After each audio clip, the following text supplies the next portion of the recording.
All right. Good morning. Good morning, everyone. We are back for the monthly meeting of the minds, is what I've started calling it. I don't know if that's true or not, but good to see everyone here across both channels. The enemy from within and guard the leaf. Guard the leaf. What is up, buddy? How you doing? I'm doing good. How are you doing, man? It's good to see you again. Yeah, I survived another month out there on the road, and it seems like a lot's happened since we last talked. Yeah, What? you know what?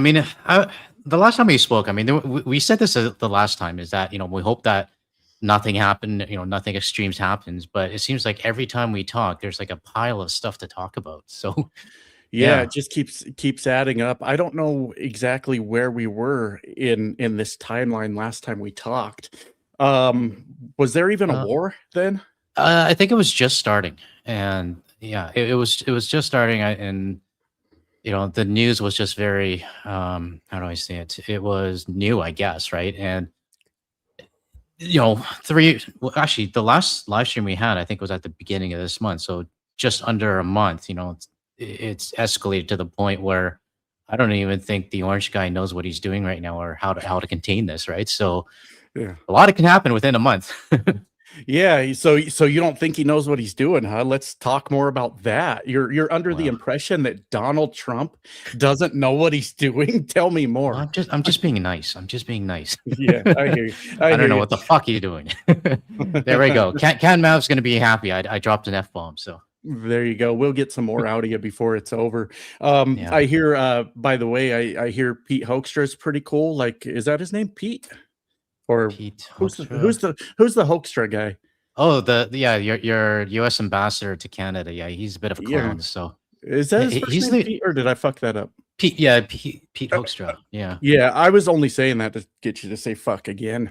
Just get him Oh out of the yeah. way. No, I mean I haven't had to do a video on him lately. So I mean, usually he puts his foot in his mouth once a month. Mhm. But whenever he does, I will definitely there will be some f bombs that come out in those videos. So there might be Yeah, one later. Who absolutely. knows? Rodney Yeah. Kraft, I got to address this one real quick. Hello Yeah. from Windsor, Colorado. Bros right down the street. Good to see you. Good to see you, Rodney. I just wanted to address that one real quick. And real quick to the audience, I think sometimes I get nervous coming into these live streams and just try to jump into the point. It's good to see you all. Happy to see you all for the Yeah. stream. I got a little bit excited coming into it. It took everything I had to roll out of bed, guard the leaf, and get to this because I don't know about you, but I am absolutely fucking exhausted with everything going on. It's just, Yeah, well, I mean, you travel for work, so I can understand physically you're exhausted, but I think both of us are starting to get mentally exhausted as well. So yeah, absolutely. Back to your point about you don't think Donald Trump knows what he's doing. This is literally the most shocking thing I think yeah, that I've ever seen. The man takes naps, and man's a very being very generous with that, but yeah, takes naps through his intelligence briefings, starts a war with Iran where he says, I didn't know they were going to close the Strait of Hormuz if we attacked them. I had no fucking idea this was going yeah. to happen. And how do you not know that, Guard the Leaf? Well, I mean, I don't. I mean, yeah, 100%. He didn't know about it, but I also don't think he realized how much of an impact this would have on the rest of the world. Mhm. And I just recently did a few videos on how South Asia and Southeast Asia are handling it. I mean, I think a lot of the Western countries, they do have reserves when it comes to the oil reserves and stuff like that. But a lot of countries around where I am, they may only have like less than a month of oil in reserves left. So Mhm. the video that I did last time featured, I believe, Philippines, Vietnam, Bangladesh, and a few others, but they're now having to ration their gasoline, and some I think shit, I can't remember which country it was, but there is one country that is basically now switching everyone to a 4-day work week. So I believe Mhm. Wednesday is now a holiday for everyone, and the point of doing that is to conserve energy and conserve gas. So Right. it's really starting to affect the rest of the world now, right? And if you start looking on social media, not just within North America, the rest of the world is really pissed off right now. So Yeah, I'm not sure if we're thinking the same country, but I heard Australia is really struggling. Any Australians in the chat? Well, you should have some Australians. I have lots of Australian viewers on my side. I'm just not sure if, Yeah. I mean, it might be late for them because it's probably like 1 a.m. over there. But Oh, fair enough. Fair enough. yeah, Well, yeah, if they're like me, how the fuck do you go to sleep by 1 a.m. these days? I'm still up, yeah, worried about what's going on. But yeah. I mean, I I mean, go ahead. well, I'm always trying to go to sleep early, but then I end up in bed and scrolling, doom scrolling at what's going on, right? So Right. yeah, it's been late nights for me these days. So Yeah, yeah, absolutely. But I believe I heard Australia is really really struggling, and supposed to be running out of gas or oil or something pretty soon. So mhm, yeah, it's a shit show. It's a yeah. horrible thing. And unfortunately, Guard the Leaf, I don't know if you're aware of this, but we have a lot of ignorant citizens in the United States. Did you know that? Were you aware Oh of yeah, that? yeah. I didn't know that. I did not You know. didn't know that? No Unfortunately, we sarcasm. yeah, we we got a lot of people that here in the United States that say, well, we drill our own oil. We do all the production, everything that's involved in oil and gas and diesel.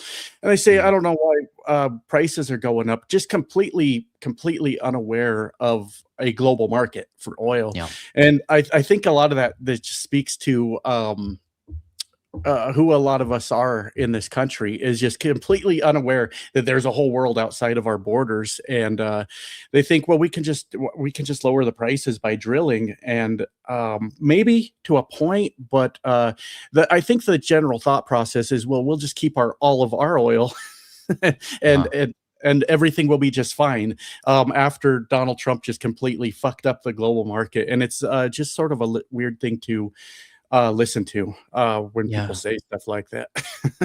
I mean, I don't understand it. I mean, and being from Canada, and I could think some of the viewers are, that are watching from around the world.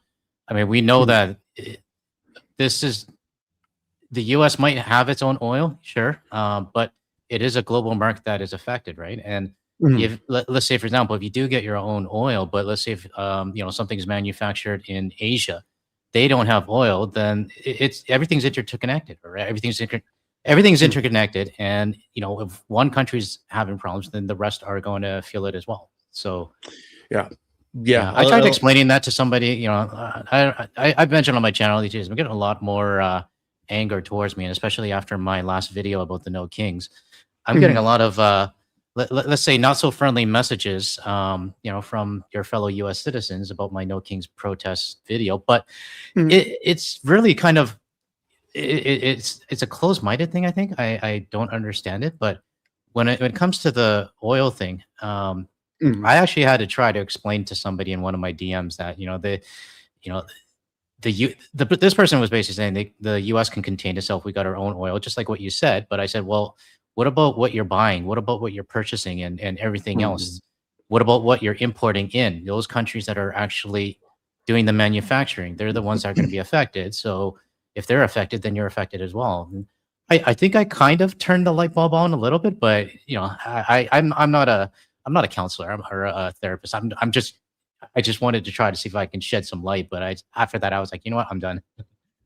So Yeah, it's a tough thing, man, getting people to realize how interconnected everything is, with, yeah, my cost of doing business has went up substantially, right? As we all yeah, know, I drive a truck. I own the damn truck, and it's I wouldn't say it's a nightmare scenario for me yet. It's fucking awful. hmm, But I work on with contracted freight, which means we've agreed to a set price with to move the freight, but also a sliding scale for the fuel surcharge that is based on the national average, changes every week, right? Just based hmm, on that national average. And last I looked, a little side note before I say the number, some companies do it a little different where their fuel surcharge might vary just a little bit. Mine has went from 31 to 33 cents per mile over the a month ago to last I looked 56 cents a mile. So we're looking at almost double per mile wow, for me to move freight around this country, right? yeah, And don't think for a minute Guard the Leaf or anyone out there, that those shippers and receivers, those billionaires already at the top, are going to eat the fucking cost of that. It's you. Yeah. It's you that's going to eat the cost. And trying to make people understand how everything is interconnected and works together. Because you had mentioned kind of getting some hate. That's just the nature of the beast here on the internet. Is you Yeah. get that sometimes. But I've had quite a few people say, "Well, you're just a dumb trucker. You were dumb enough to get into this business." And it's like, well, I don't know. Am I the dumb one? Because my surcharge almost doubled. You're the dummy paying it on the other end.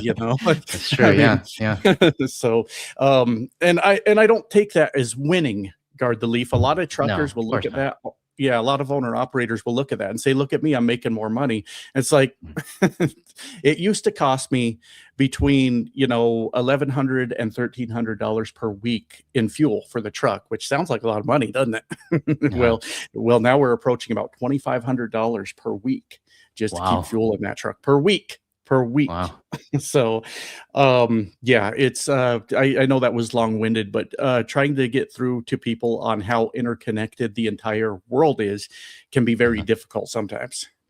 Yeah, and like I said, I mean, I've had a few difficult DMs I've had to deal with and stuff, but I think at the end of the day, it's the at least from my point of view. I mean, I think the rest of the world and everybody outside can see what the damage is. Mm, As explained earlier. And sorry, there was somebody in the comments earlier that mentioned when I talked about the 4-day work week, it was actually Thailand. So sorry, I forgot who Tyler. that was, but yeah, Thailand has gone to a 4-day work week, and Okay. Philippines called for a state of emergency, I believe, 5 days ago when it comes to energy. So Wow. these are just it's the early days, and what we're noticing now is we're noticing the countries that are they may not be as prepared or in a situation where they may have the reserves that a Western country has, right? So we're seeing the early signs of countries, you know, rationing. And Right.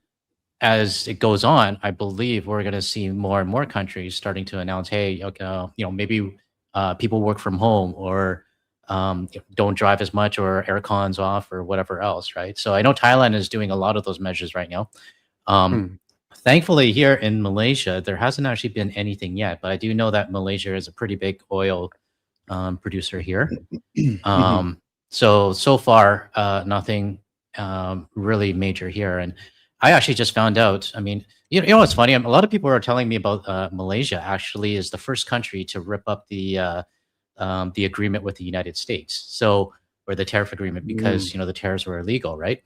Right. Um, but I actually didn't know that. I'm focused so much on home right now that I haven't really been paying attention to what's going on here locally, right? But I also did find out too that the government here is, I guess they put a cap on what the petrol cost can be, so it makes it more affordable for the citizens here. So Hmm. last I checked, because one of my friends asked me, I think it was about 68 cents Canadian for a liter of gas. So, I mean, if the Canadians are watching this right now, they're probably saying, holy shit, that's cheap, right? So, how Right. long is this going to last? I don't know. But at least here where I am, everything's okay for now. So, but like I say for now. Yeah, we had I forget which organization it was, or maybe it was part of the government. I don't really remember, but an article came out about someone suggesting that the United States go to a work from home model. Mhm. And I can't wait. I would love to do that. That'd be fantastic for me. How are you going to do that though? Mind control, baby, mind control. But I mean, like yeah, I was gonna try to fit a Jack Burton joke in there, but I couldn't figure it out in time. Um, but well, you know what that means, Guard the Leaf, when our even I don't remember which organization, if it was government or not, but even if our government comes out and says, "Hey, we should be working from home," and Donald Trump's the president, that means we're not fucking going to. We're gonna just do more shit to be Yeah. even more destructive and just ignore any of those warnings.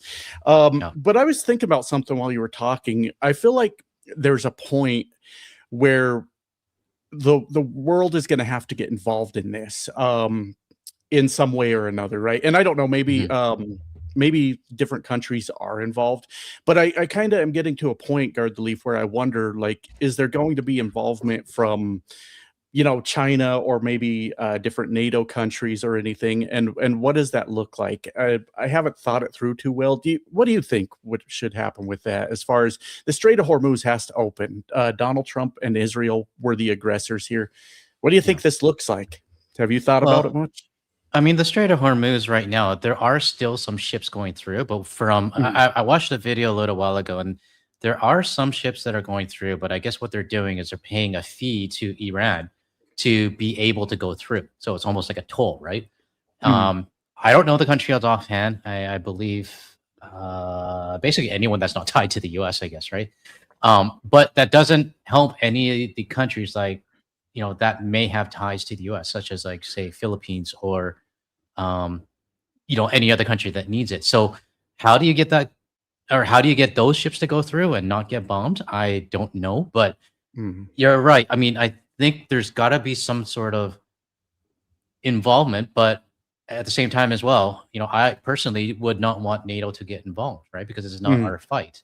Right. Um, and just by involving us is making us a target as well. And Mhm. at the same time, NATO didn't start this at all, and Right. the fact that the orange guy is asking for help for the Strait of Hormuz on the problem that he caused, it's Yeah. like, why the fuck should we help you, right? You caused this problem yourself, and yes, it's going to cause us pain, but I don't know how to balance that. Do we continue going through the pain to Mhm. tell Donald Trump that, show him a lesson that we're not going to help your problem? Or do we help him and then he'll twist it around and say, "Oh yeah, look, everybody is coming to help now, and they caved and they're going to help." Mhm. That's exactly what he's going to say. We all Right. know that, right? So Right. yeah, And I don't know. It's a tough balance. So yeah. Yeah, and to be clear, I wasn't necessarily myself suggesting that NATO come to Donald Trump's help, to his mhm, rescue, um, but I do have to wonder, like, does the world eventually respond, to the United States, maybe economically, like, maybe sanctions or, dumping the US dollar or something like that, and I don't know if that helps. I don't know if that makes it any better, but, I think we're at that point. Donald Trump's in over his head. He doesn't know what the fuck to do, and yeah, these other countries are being put in quite a situation. And I want to be clear about that. I'm not sitting here asking anyone to come save us, to come help us. I just don't know what the response is because it's not sustainable for the entire mhm, world. yeah, Um, I don't think yeah, anyone should bail Donald Trump out on this. I really don't. So, yeah. I personally yeah. don't know much about, I mean, economics and things like that's not my background, but you're right. I think another couple of weeks, or like the next time we have a live chat at the end of April, Mhm. who knows? Maybe we don't have power, right? I Right. just don't know Yeah. what's going to go on, and something has to happen because I also read too that there is another. Oh, I can't remember the name.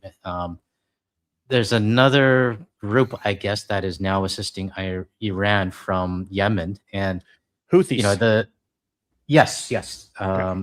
they're helping, and it's not really de-escalating the situation. It's just going to prolong it, if you ask me, right? So I just don't know where this ends, right? It's just chaos every day, and I wake up in the morning, look at my phone, and I'm like, oh shit, this happened, or whatever else. So Yeah. Yeah, yeah, that's that's how I feel about everything. I popped this comment up on the screen because I wanted to make sure I got to yeah, it. yeah, yeah. Joanne asked, "What do you think the future of trucking will be?" Immediate future. Within the month, I'm surprised there's so many trucking companies still holding on. We're going to see many, many more close down, but I'm already seeing it out there on the road. Just I thought the empty truck stops were interesting during the tariffs, the good old days of just tariffs. Hmm. But the what am I trying to fucking say? Now it's getting to the point that even the truck stops that remained busy through all of that are just dead.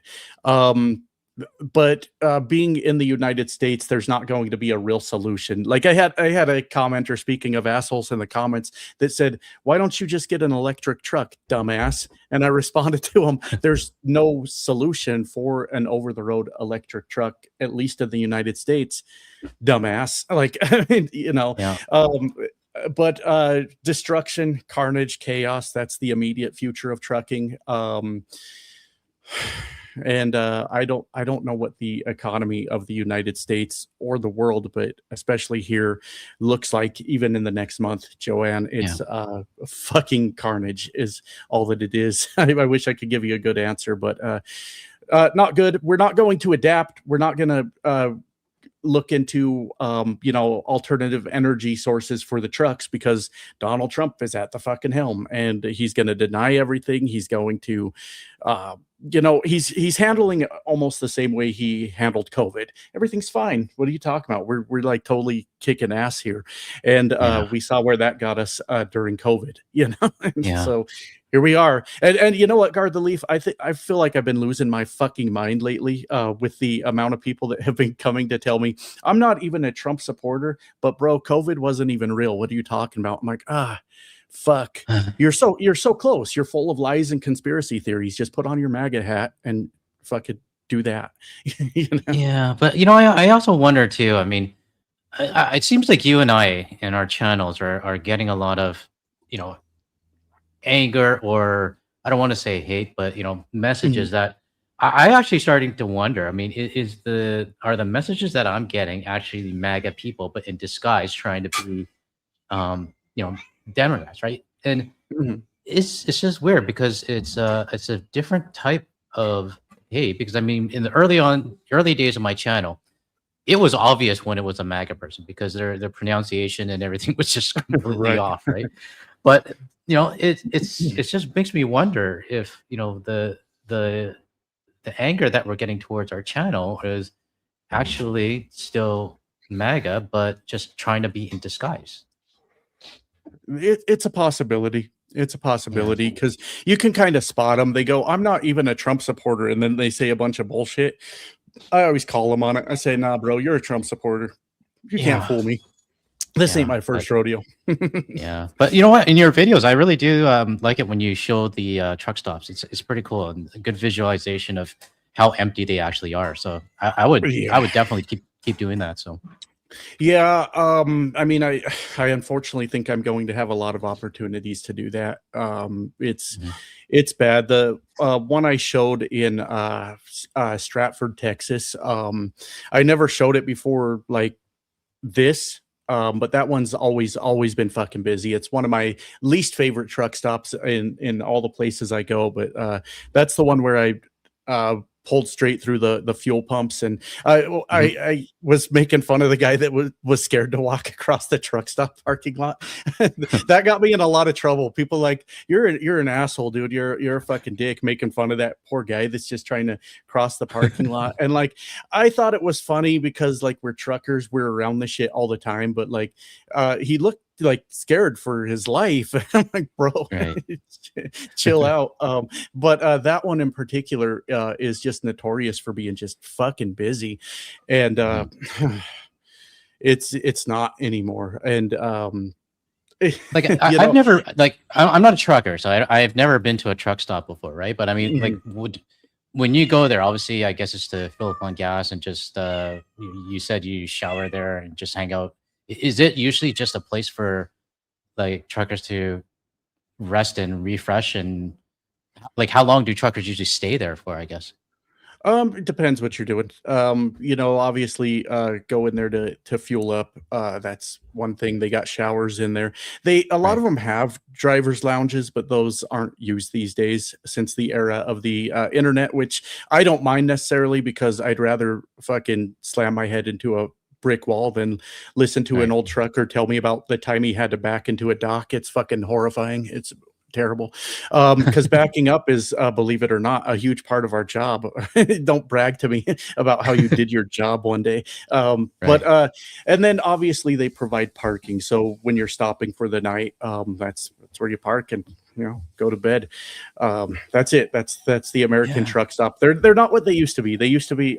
Now I am gonna be that old trucker. But they used to be interesting. A lot more interesting truck stops out there. Yeah. Now it's your standard chain with fucking. You can have all the Subway you want. Every one of them's got a goddamn Subway in it. And I used to like Subway, and I fucking had enough. I've had it.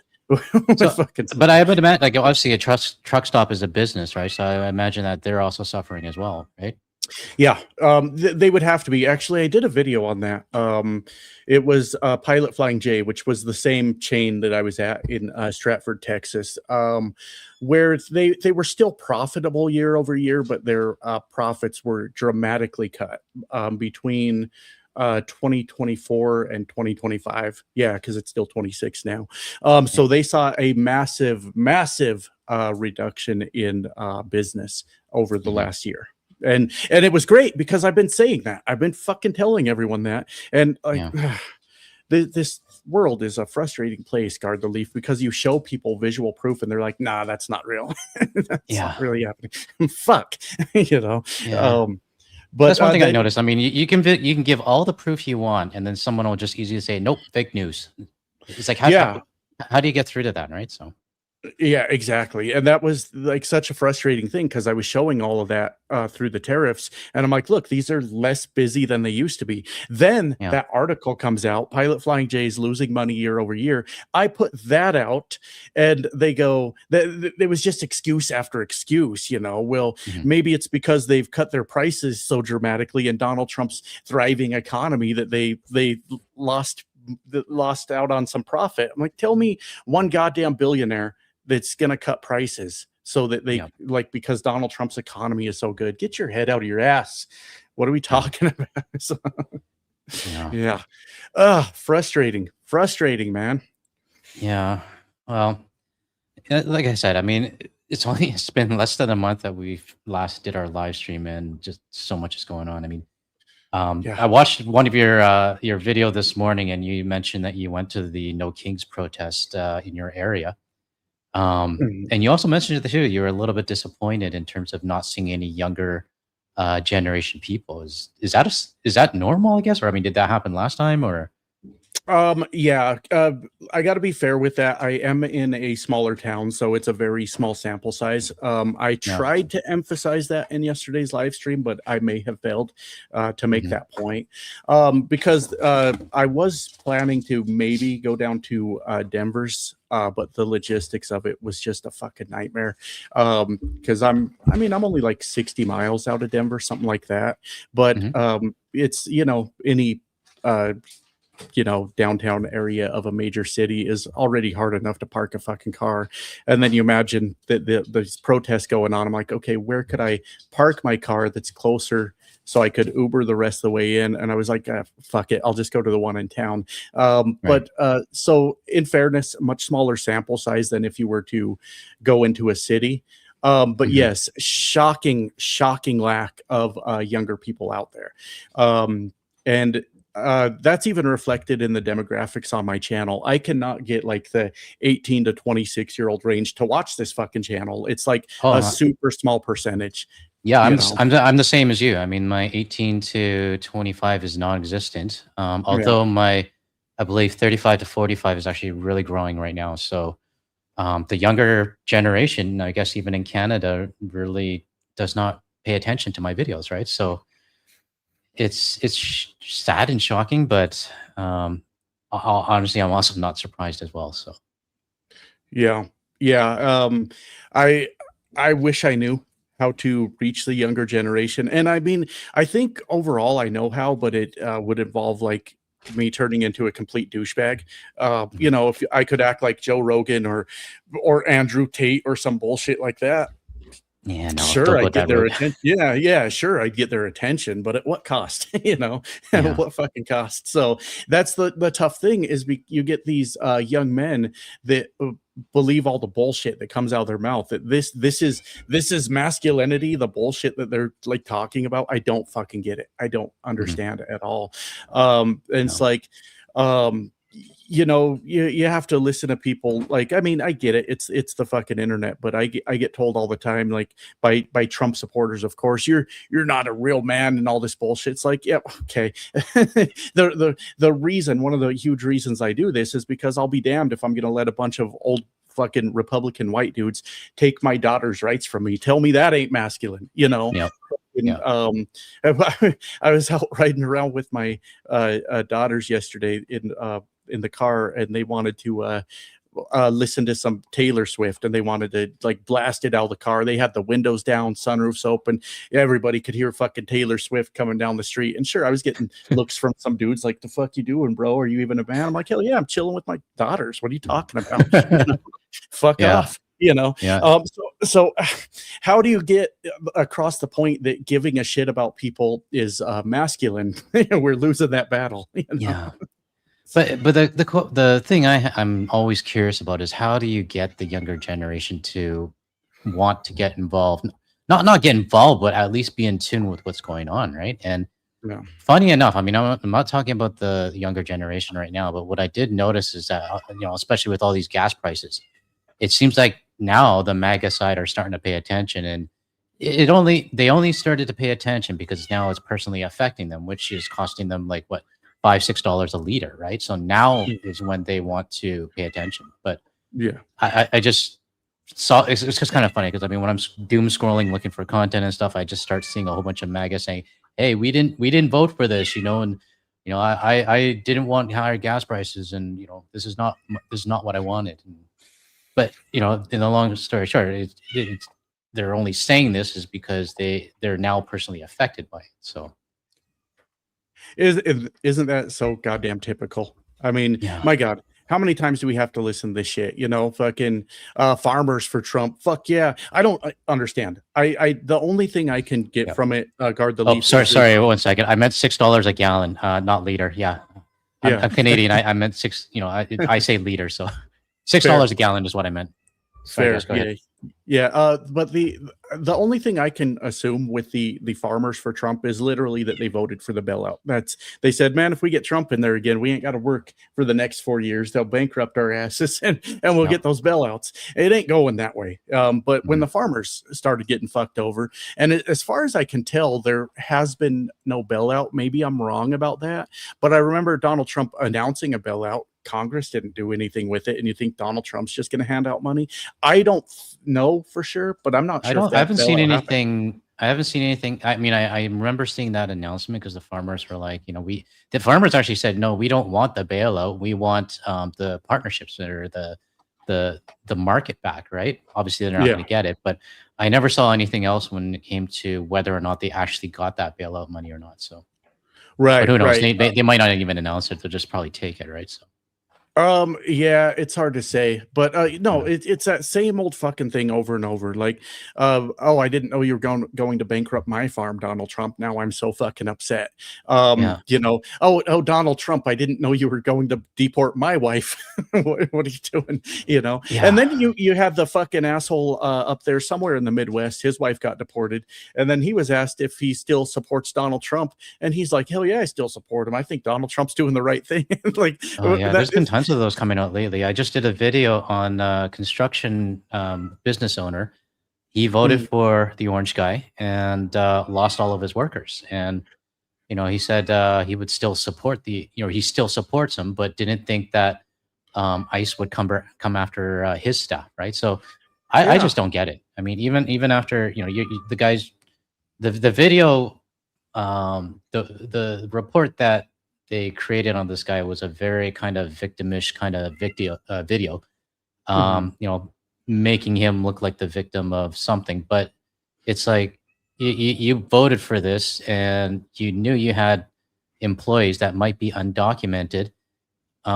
You have no more staff. It's going to take you, instead of 1 year to complete your project, it's going to take you 3 years, and yet you still support this guy. So like, what do you need to, get through to your head, right? So yeah, absolutely. I don't know. I don't fucking get it, but it's very typical, and it's a shame that it's gas prices that are getting them to pay attention. It's like that. I mean, it sucks, but all the things that should have been concerned about before this didn't fucking matter because it was happening to someone else, and you were just fucking fine with it. So like I have a hard time with it. Like, I don't have any sympathy. Like, you had to pay more for gas. How about the children that got blown up? Oh, we don't care about them. They're on the other side. The pro-life party doesn't give a fuck about the dead children. I mean, shocking. Shocking. But at least they the gas prices, that's when they put their foot down, right? So Yeah, exactly. And I promise you guys, I am reading all the comments as they go. But I kind of listen to what you guys Yeah. have to say. But yeah, You know it's what? This time, I one of our viewers told me last time, get a vertical monitor. So what I did is uh I run a multiple monitor setup here. So one of my monitors, I actually have it vertical, so I can see the chat or more of the chat, and it's not going or scrolling up as fast as it was before. So nice. thanks Hell yeah. to whoever told me that on the last one to use a vertical monitor. Hell yeah, that's probably a good Yeah. idea. I don't even know how you'd set that up, my redneck ass. So, Well, I mean, if you run like, are you running two monitors right now? You must be. You're looking over to your yeah, right, right? yeah, I got Yeah. the YouTube chat there, and then you over here. Okay, no, like the monitor that one of my second monitors, I just put it vertical. I have an arm that I can twist it around, and then I just set it for vertical orientation, and it just makes the chat more visible. So it's Yeah. definitely a lot easier to kind of keep up. So Right. So, yeah. tell me what you did. You kind of glossed over it a little bit earlier. Tell me what you did. That sounds horrible. But apparently, you had frustrated a lot of people with your No Kings video. You said, and here, Oh yeah. part of what we do here is try to, you know, bridge the gap a little bit between like the two countries and the world. So, if I Yeah. can make it make sense to you, what did you do to upset so many people in your No Kings video? And maybe I can speak a little bit of sense to that. I told the truth. Oh, you got to knock that shit. I'm just kidding. You got to knock that Yeah. shit off, bro. No, I'm kidding. No, I mean it's one of the things too, like it's how do I say it? Well, I mean the video wasn't even targeted at the people who are complaining at me, right? And I mean this has been something that has been going on for a little, a few months.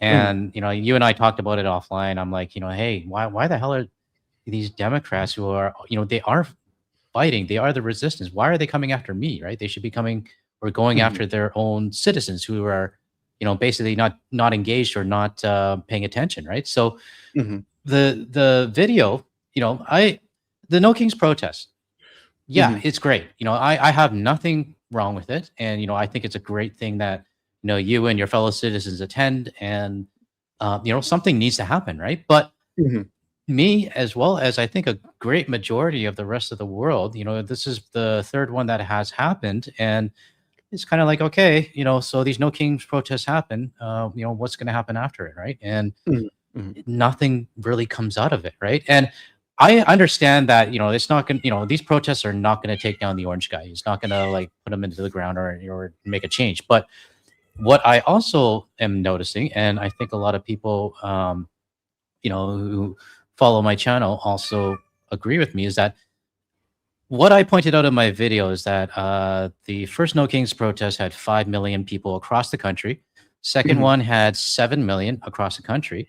But what mhm, I mentioned in my video is that, hey, the population of the United States is 340 million.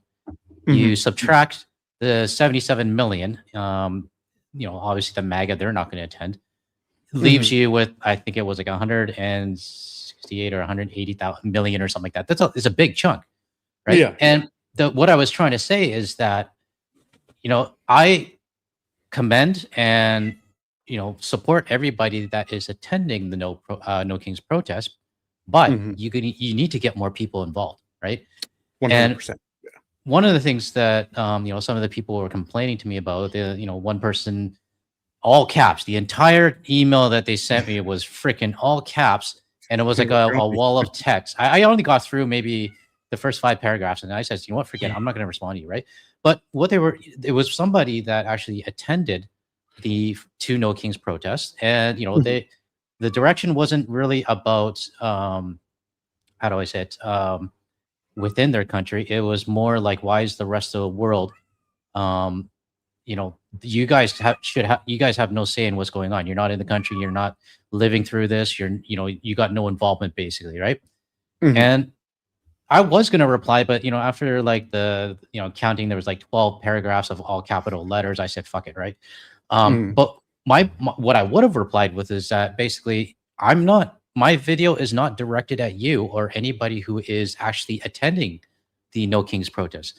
My mhm, video is to point out and state that, hey, while you guys are attending, and I commend that you guys are standing up for your country and being the resistance, there's still well over 150 million that are sitting at home or doing nothing, right?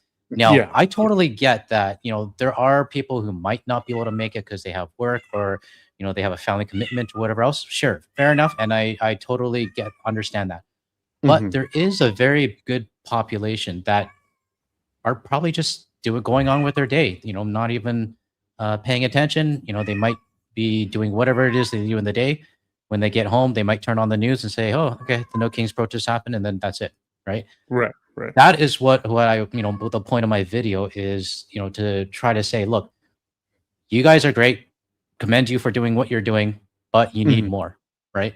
Right. And that's where I got a lot of people that were saying, hey, one, you have no say in this, and you're a Canadian. I even get the people saying, hey, you're a Canadian that lives in Malaysia, so you don't even have a say in it. I'm like, what the fuck? I'm still a person, am I not? Right? I'm a Canadian Right. citizen. I hold a passport, right? But I found that a lot of people took it the wrong way. And there's a video out by another YouTube creator. His name is Paul Lance, I believe. Mhm. He's from the US, but he actually had a really good video on this. And it basically everything in his video that he said was something that I was trying to say, right? And Mhm. it's the same sort of message, meaning that, okay, great, you guys had a No Kings protest, but everybody goes back to work on Monday, and then nobody remembers it until 6 months down the road when the next one happens, right?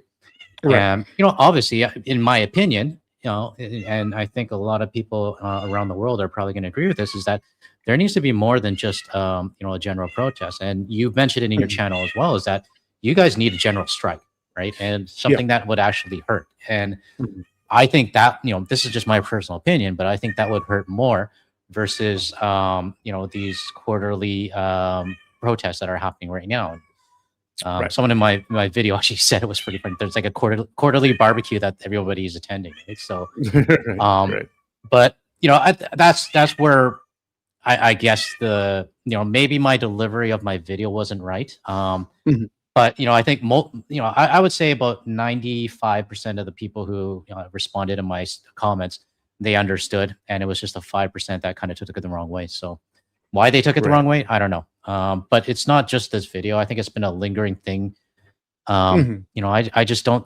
I think some people in your country just don't like their country being you know not picked on, but like critiqued, right? Right, right. That's fair. So Yeah, I'll respond to that. I want to let everyone know after I respond to this, we will start yeah, looking at those super chats. Sorry, everyone. Apparently, me and Guard the Leaf both had a lot on our minds coming into this. I didn't even know yeah. that I did. I was basically a zombie getting up to do this. Yeah. But Sorry, um, sorry. The YouTuber's name is Paul Lance. So if anybody wants to check out Paul Lance's video, it just came out, I think, today or yeah, it came out today. So check out Paul Lance on YouTube. Yep, I'm gonna go ahead and put this one up from Ron because I Yeah. think I probably agree with Ron on this. I attend the No Kings protests whenever I can, but I, in a sense, kind of feel like the No Kings protests are missing the mark a little bit. I have some criticism of it myself. Protesting on the weekends every 6 months is not cutting it, according to Ron. That is 100% true. Yes, let's attend the No Kings protest. Let's wave our signs. Let's talk about how we're not going to take the shit. But why aren't we doing this on a fucking Wednesday? Why aren't we doing this on a weekday?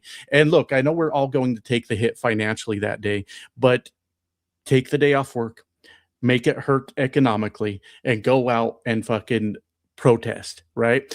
I think that the fact that we're doing it on the weekend is not causing any inconvenience to the people in charge whatsoever.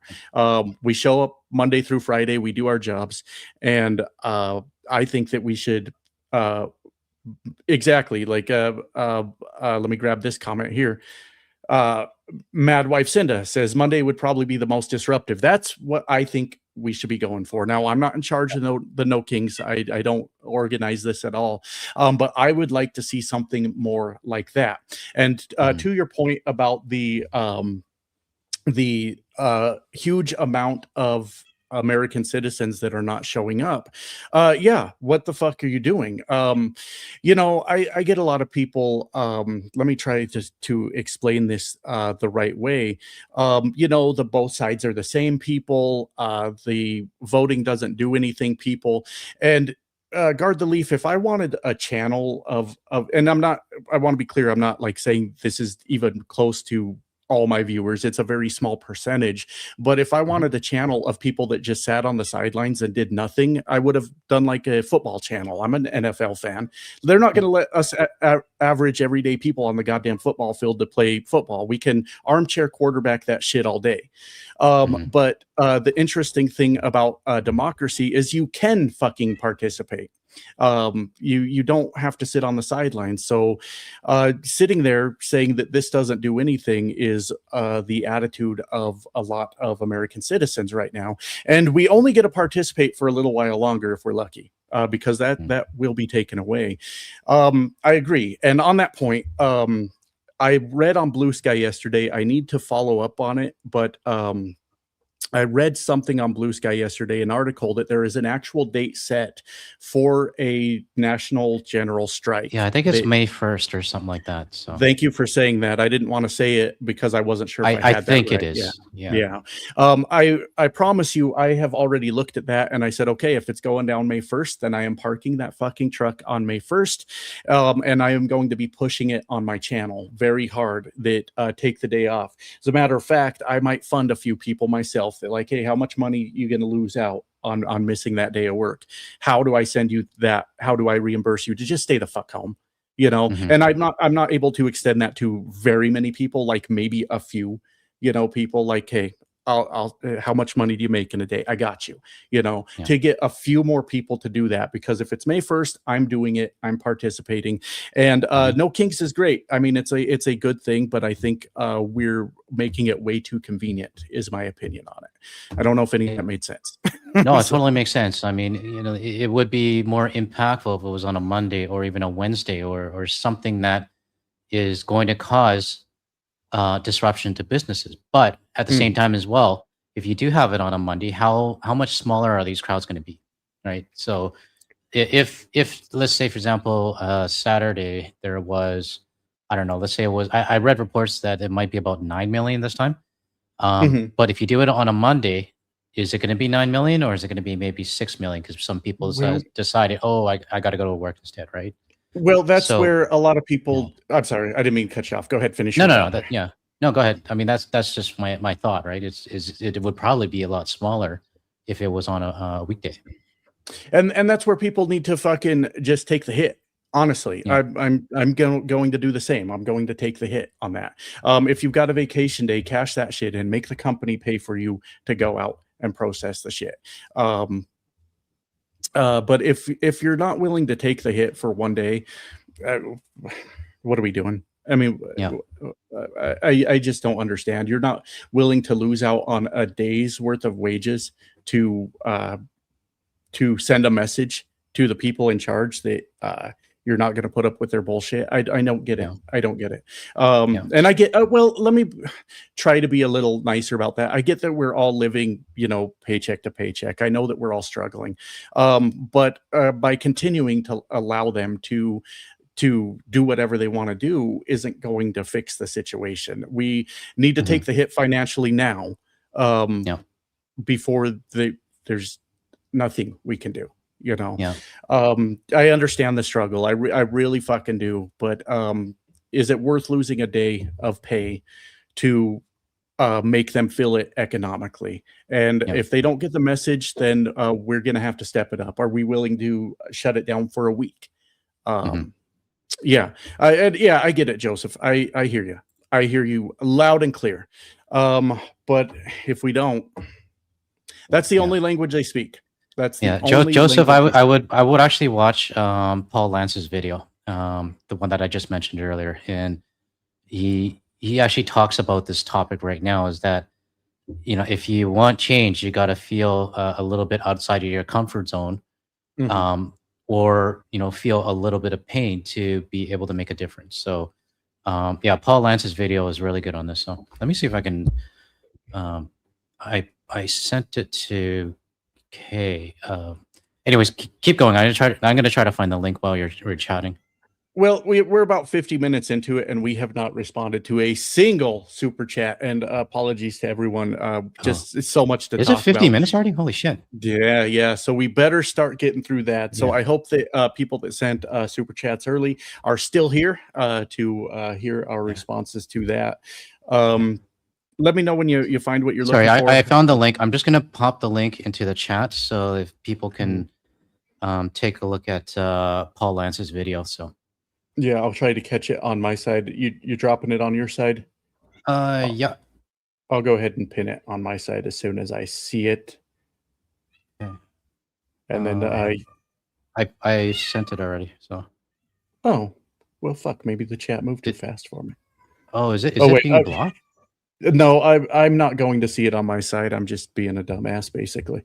Okay. Because I'm not.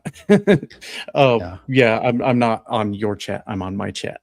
So, yeah, that's true. I forgot that. It's on my channel, not yours. Sorry. But yeah, exactly. I guess I'll DM it to you, and then you can post it on your side as well. Yeah, go ahead and do that. Yeah, I'll grab it here on Discord. While you're grabbing on Discord, for the audience, is the co-host too loud? Because I can tell she's kind of like doing her thing right now.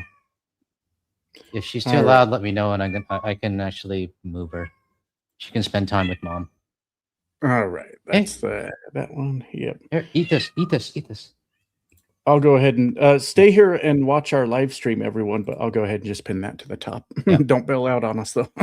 Okay. No, it says she's okay. She's much louder on my side versus what's coming out on the mic right now. So, all right, let's start getting into these super chats. Sure. Everyone, thank you for your support. And this is over on your side, Guard the Leaf from Dr. Dre. Dr. Dre Light. Thank you for the $5 Canadian. Hello from Nova Scotia. You're both doing amazing work. Big love and respect, my friends. Thank you very much, Dr. Dre Light. And yeah, I hope to. I mean, I mentioned it before. I haven't gone anywhere past Alberta except for Toronto for work, but Nova Scotia is definitely one place I want to go. And my parents went there last year, September, I believe, and they had a great time. So it's on my bucket list. Thanks, Dr. Hell Dre. yeah. Mine too. Yeah.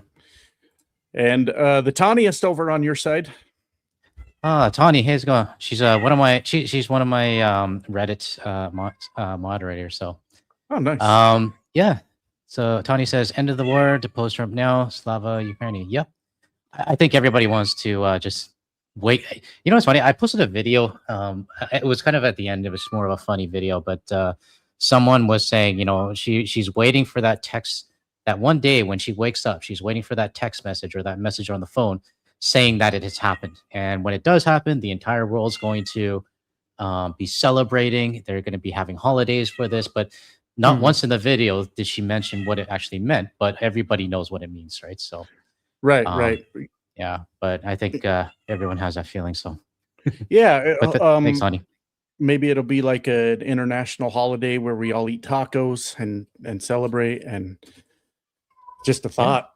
Yeah. Just a thought. Yeah. I mean, I'm sure there's going to be a lot of happy people around the world. So, the Dark Canuck over on your side. So I'll go ahead and let you read yours today. And no, that's your side, isn't it? There's no link on it. Hell yeah, there's a link, brother. What? I'm not seeing it. So. Well, either way, it don't matter. Okay, Dark no, I see. I see. I see now. Channels.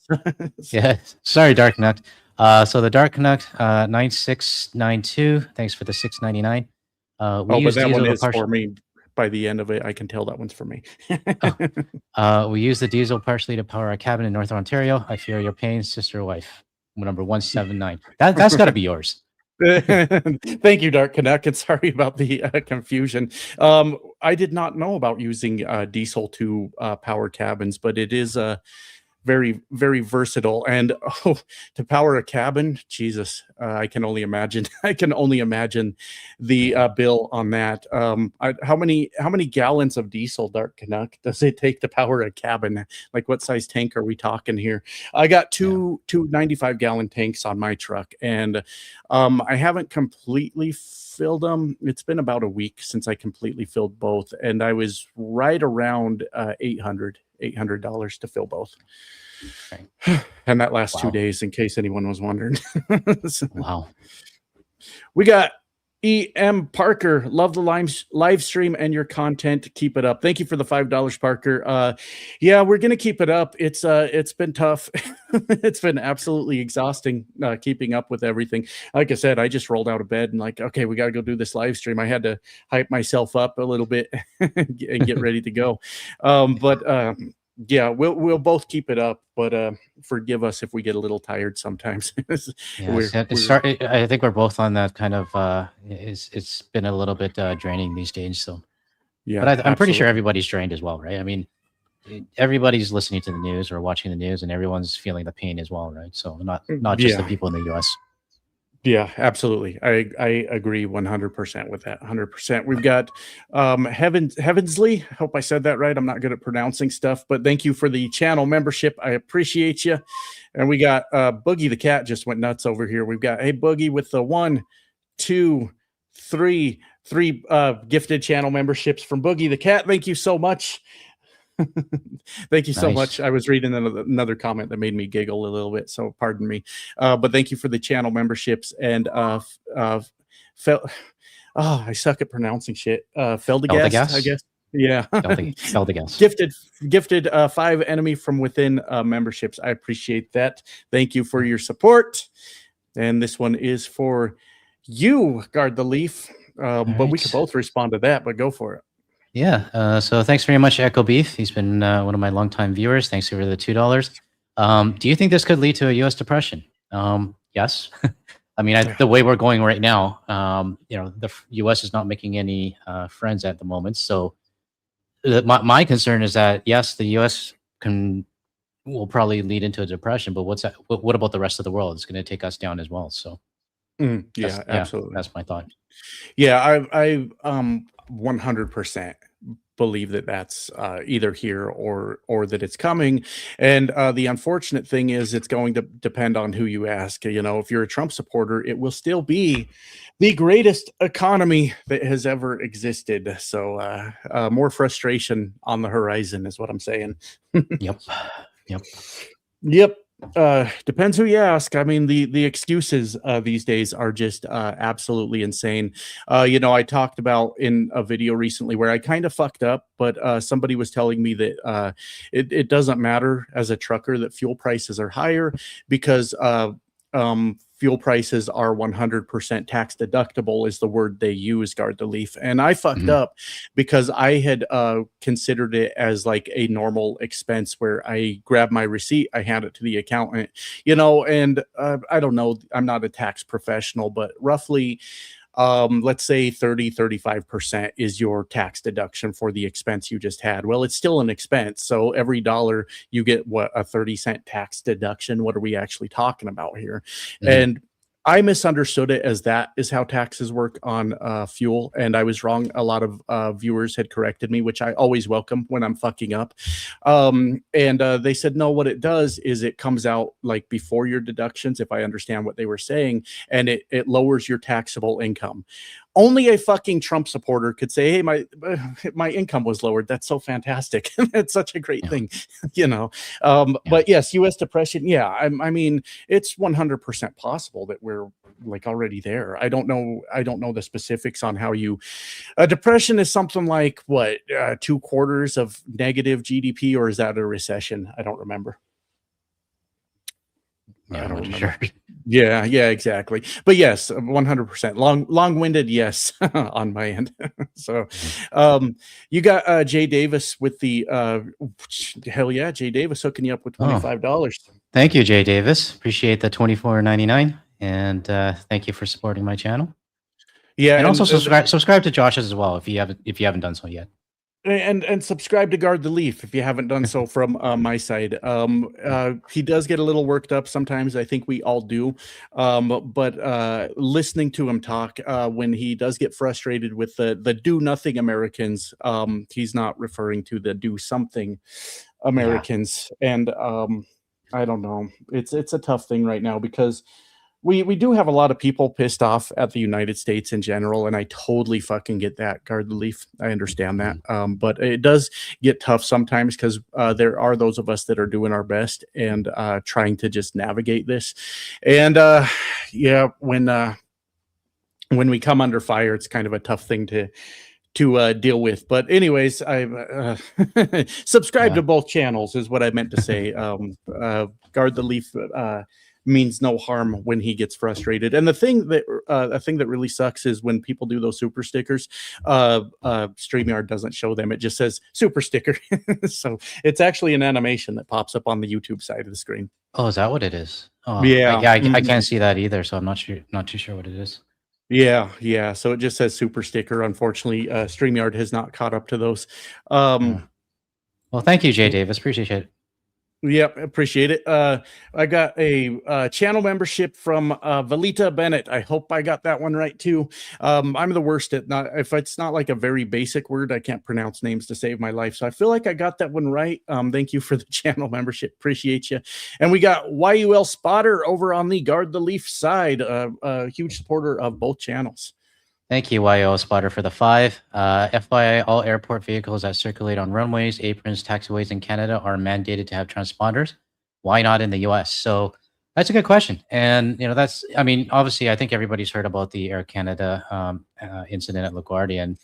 And, the fact that the fire truck did not have a transponder, it makes you wonder, how many other fire trucks around the world, or not the world, but in the US also do not have transponders, right? So, I hope something comes out of this in terms of more checks and mandates for things, or just daily maintenance to make sure that these transponders are actually working, right? So it's a good question. And I think my video today, I hope it makes people kind of wonder, is the United States still safe to fly in, right? And I'm not fear mongering here, but at the same time as well, these are kind of basic things in operations that you would have checked. And you're right, YUL Spotter. I mean, if we have it mandated in Canada, is it mandated in the US? And if it's not, what are they going to do about it, right? So I don't know much about that, but the answer to what are they going to do about it,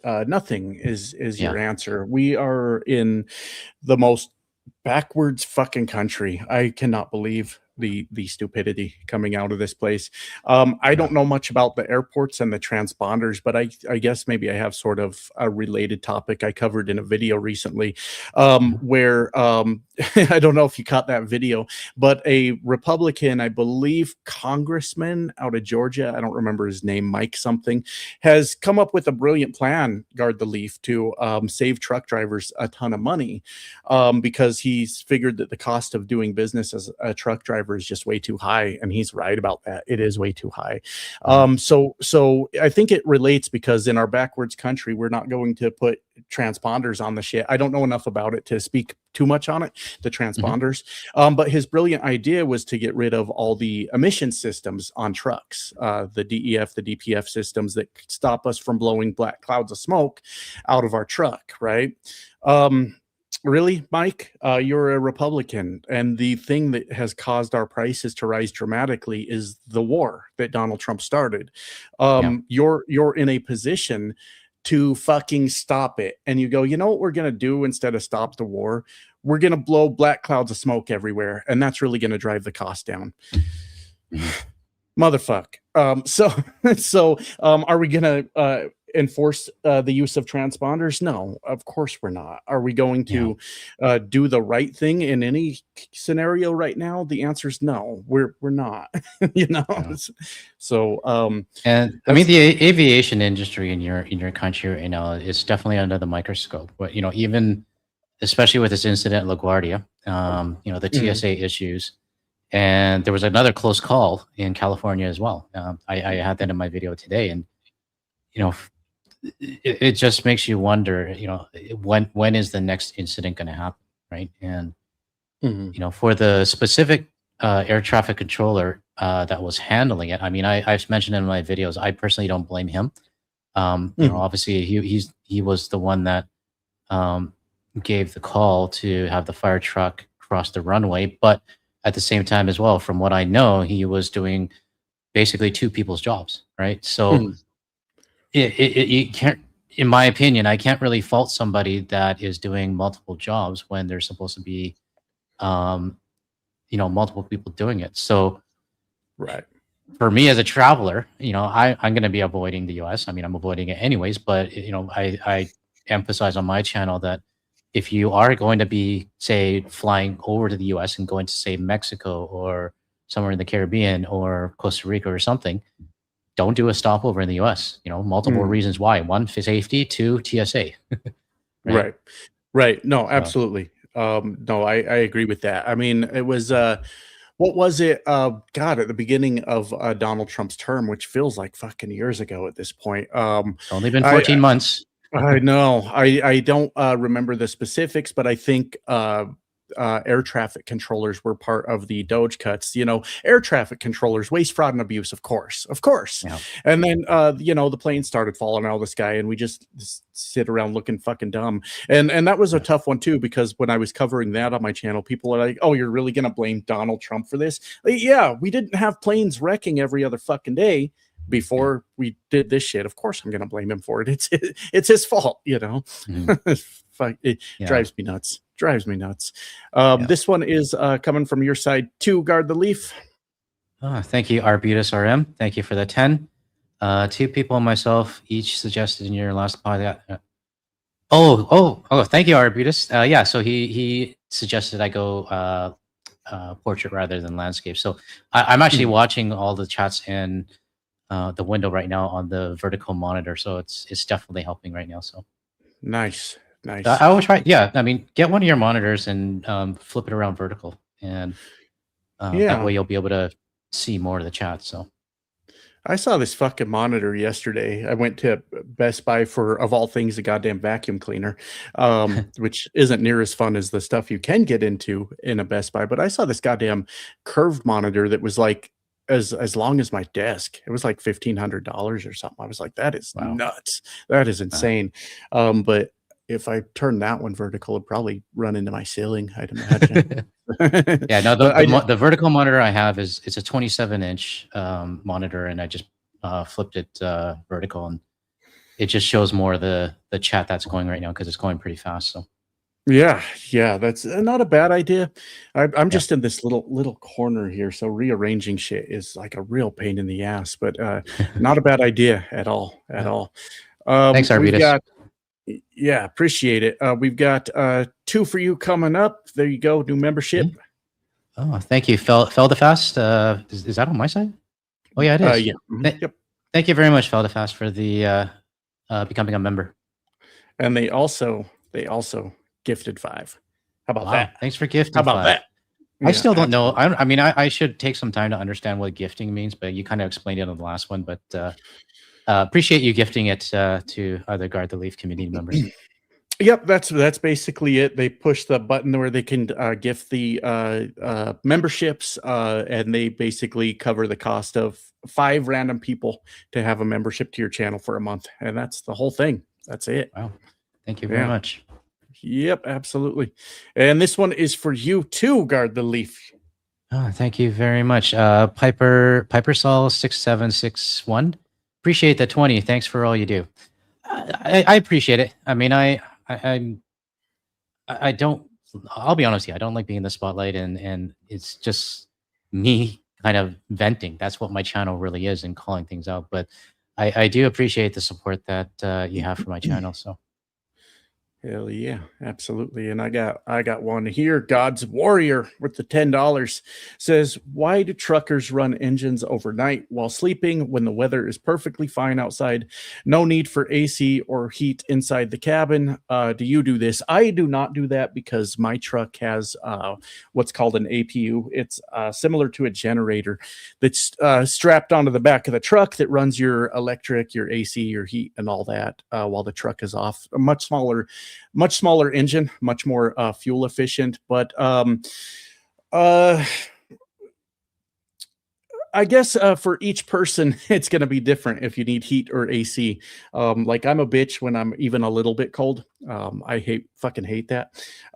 So I guess everybody's going to have a different preference on their their temperature settings. And the temperature difference inside the cab of the truck can be wildly different from what's going on outside. If you're pulling like a reefer unit and it's got that diesel engine right behind the cab of your truck letting off heat, the heat off the blacktop that you're parked on, the temperature can vary wildly. So your only option if you don't have an APU is to idle your truck.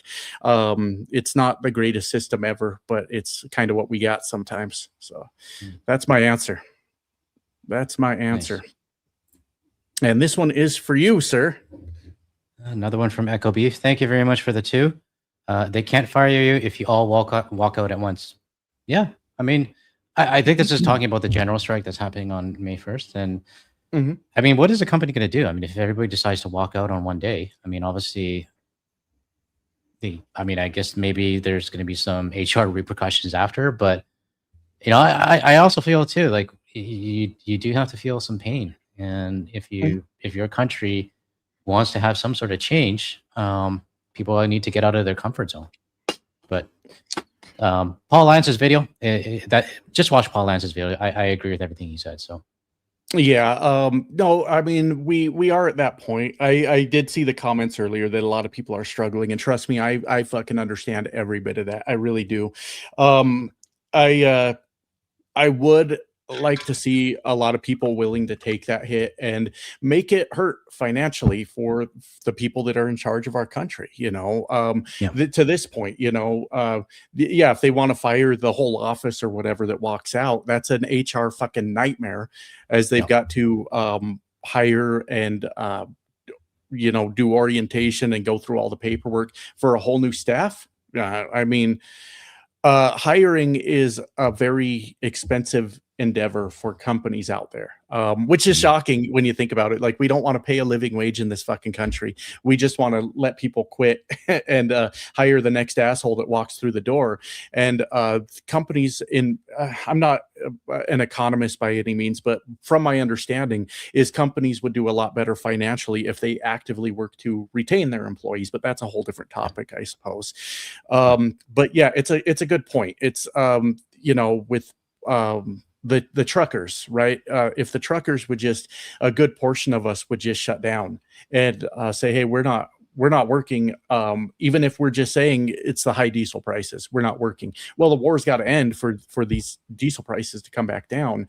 And if a large percentage of us just said, we can't afford to do this and shut down, I mean, the process for training a new truck driver is too long and too expensive for them to just say, well, fuck it, then we'll just hire new drivers. They're going to go through at least 3 weeks of truck driving school, which is short. Like a guy that got in there and got his shit together and did it right.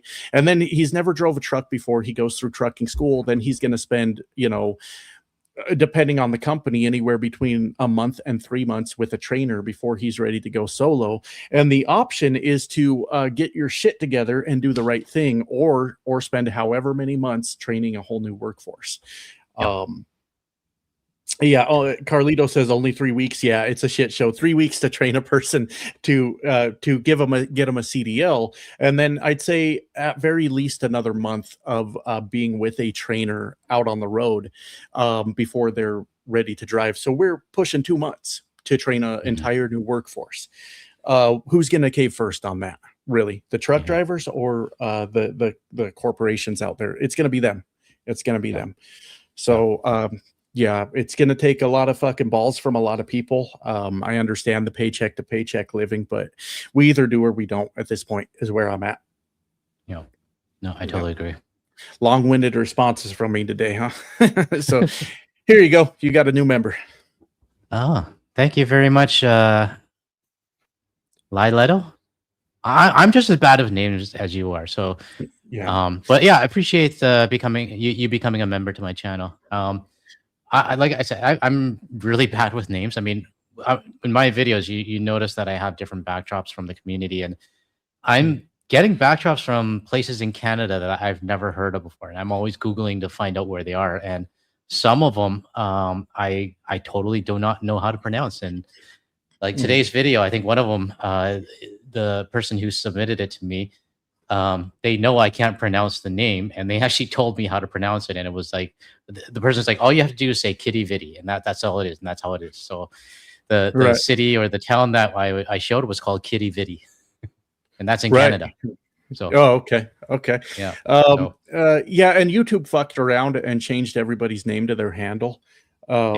I think it was a change for the worst, honestly, because that might not even be their screen name on here. It's just the handle they were able to get in a lot of cases. And it's I know I bring it up a lot. It's kind of hilarious, but kind of like fucks me over sometimes too, because my handle is different from the channel name, to the point now that if you're using mobile to watch my videos, people think my channel name is Eating the Cats, which is hilarious. I fucking love it.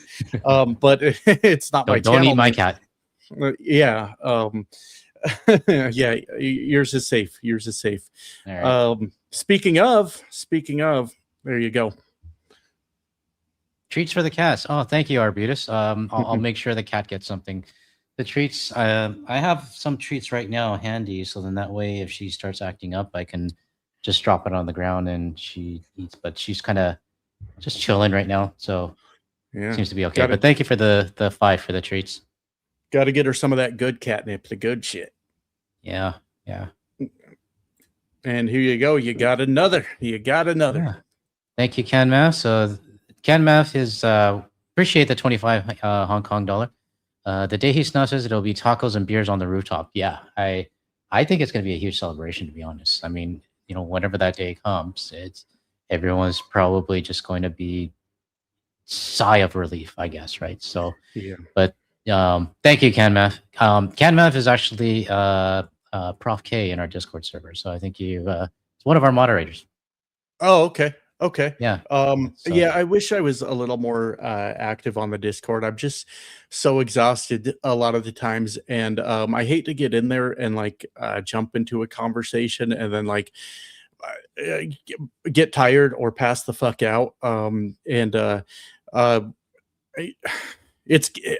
Things are a little overwhelming sometimes. It's like DMs here and over on Blue Sky, and I love all of it. It's great, but sometimes I'm just like, fuck, I'm tired. But we started playing a game over there for anyone that wants to join the goddamn game with me. we've started playing a game called Throne and Liberty, which is a massive multiplayer, and I'm having fun with it. I don't play as much when I'm home because I'm gone for a month, so I have a lot of projects around here to do when I get here. But god damn it, I just need literally like 20 people that actively want to play, and it'll be like fun as shit. So but back to the point, tacos, beers, and I'm gonna be doing some redneck shit. Like I'm the people I've made fun of, the rednecks that cross state lines for the good fireworks, that's gonna be me. I'm gonna be doing that. So redneck shit all around.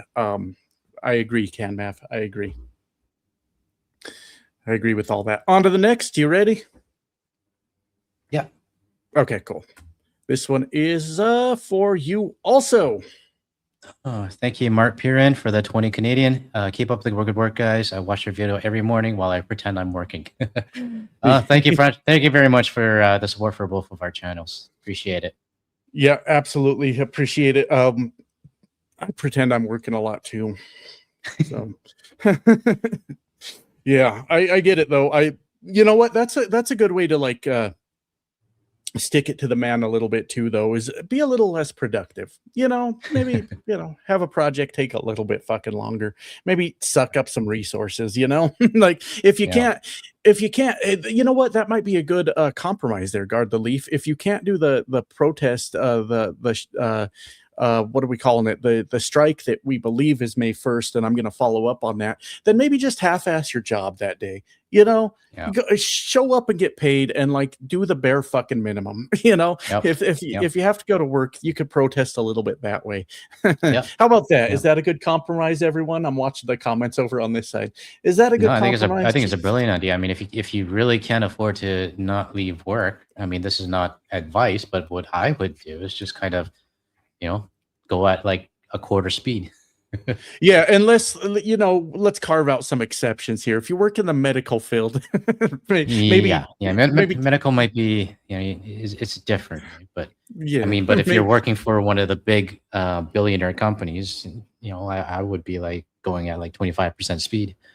yeah, maybe a couple rookie mistakes here and there, like, oh Yeah, fuck, I should have known better, silly me, yeah, set the production line back by a couple hours. It's what's the harm, you yeah. know. But thank you very much, Mark.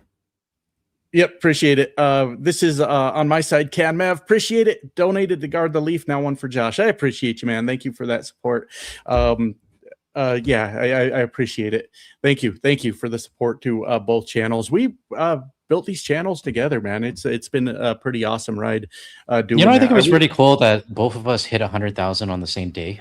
Same fucking day. Same Yeah, fucking same day. day, both of us hit 100,000 subscribers. So that was Yeah. pretty cool.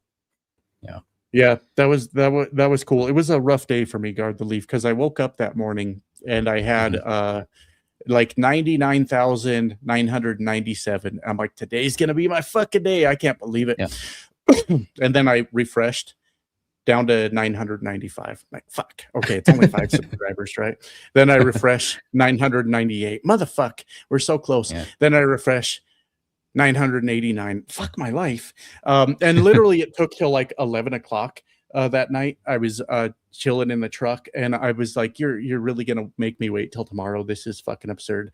999. And I just, you slide down to refresh on the phone, right? And I kept refreshing over and over. And I tell you, I'm not above saying it. When I finally swiped it and it hit that 100,000, tears.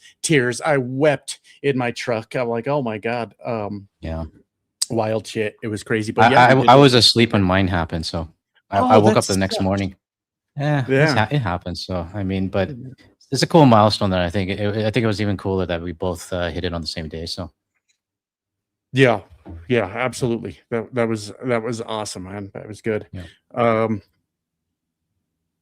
What do we got here?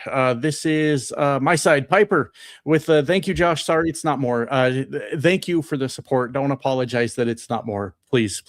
I appreciate the support and thank you. I know a lot of people are struggling. As a matter of fact, on one video, I was getting a lot of super thanks coming in on the video before that, and I was talking about the high gas prices and how we're going to see it in the grocery stores through higher diesel prices. And I said in the video, do not send super thanks on this video. Keep your money. So thank you, and don't apologize for it not being more. Thank you for your support. I appreciate it. And we've got Jay Davis, my side, with the $25. Thank you, Jay Davis. Appreciate you. I think I actually caught your super sticker on the actual YouTube comments. It's way up there now, but you won't see it on fucking StreamYard. But you will see it. I don't see it on my side. It just says super sticker. Yep. Appreciate you though, Jay Davis. Thank you for the support. And this is over on your side from the chatbot. Oh, thank you very much, chatbot, for becoming a member. Appreciate it. Absolutely. And we've got one of my very, very loyal subscribers. I don't know if that's the way to say that. I feel bad saying that sometimes. You're very loyal to me, but definitely a longtime subscriber, very supportive of the channel. Maybe that's a better way to say it. I suck at words sometimes. But Bartender's Daughter with the $5. Thank you. If we're going to war, we should fill it at every level of our lives. We've been too comfortable for too long at everyone else's expense. I can't say that I disagree with this. One of the things that I'm struggling with right now is, yes, in the United States, we are getting hit hard. We're feeling the results of it. But then you listen to people around the world tell you what they're dealing with. And from some countries, I'm getting the translation to be around $9-10 a gallon for diesel. And we're sitting there in the $5-6 range. The fact that we're somehow shielded from the bulk of the destruction is disturbing to a point. It's our government went out and started this shit, and we get to still be insulated somehow. And you're 100% right in the sense that we need to feel some discomfort, and we need to, if you're referring to the general strike, a lot of people are going to have to take the hit. I'm planning to. As long as this looks like it's going to be a thing, I will shut down the truck. I'm actually going to extend it. I think. Fuck it. I'll take off the following Monday too, and just sit around here. So I agree with your statement. Anything to add there, Godleaf? Are you good? No, I'm thinking right now. I mean, Yeah, sure. I think, yeah. I mean, it just really comes down to, getting out of your comfort zone, right? And I'm just gonna say it again. I mean, just refer to Paul Lance's video, because he basically says the same thing. Is that everybody. The biggest takeaway that he had in his video that I still remember in my head is when he says, "Great, everybody went to attend the No Kings protest, but then you go back to work on Monday and forget about it for the next 3 months, right?" So, bartender's daughter's right. I think people have to get out of their comfort zone, and you might have to take a hit for a day, right? So, yeah, I agree. It's gonna hurt. It's gonna hurt a lot of people out there, but that's just kind of where I'm at. If we continue to how do I want to say this, ignore it and not take the hit coming down the line is going to be so much worse, so much fucking worse.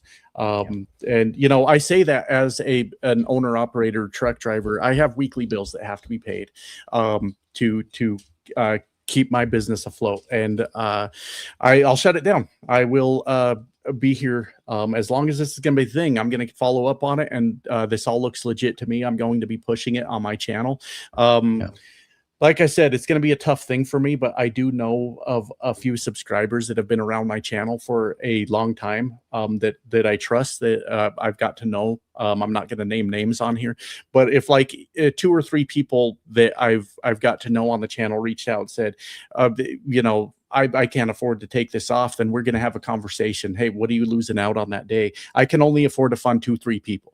Right. I don't know if that's a good solution, but let me help you. You take the fucking day off. And it'll be me and the 2, 3 people I can help fund for that day. Hey, if more people can do that, how many people can we help get out of work for that day? I don't know if that's a good solution, but it's just kind of off the top of my head. I can help with that. My dog's lost his fucking mind. Okay, he's done. He's a very curious dog. I think he's got like PTSD or some shit. He's a lunatic. But he's out exploring right now. But the co-host is starting to move again. I'm a little bit worried. Yeah, I don't know if that's a good solution. I don't know if what I'm saying is making sense. Give me some feedback comments if you think that's a good solution. But I'm willing to not only shut myself down for that day if that's what we're doing, but also willing to help a few other people that would need the financial support to do it too. And if every content creator out there was able to extend that to just a couple people, that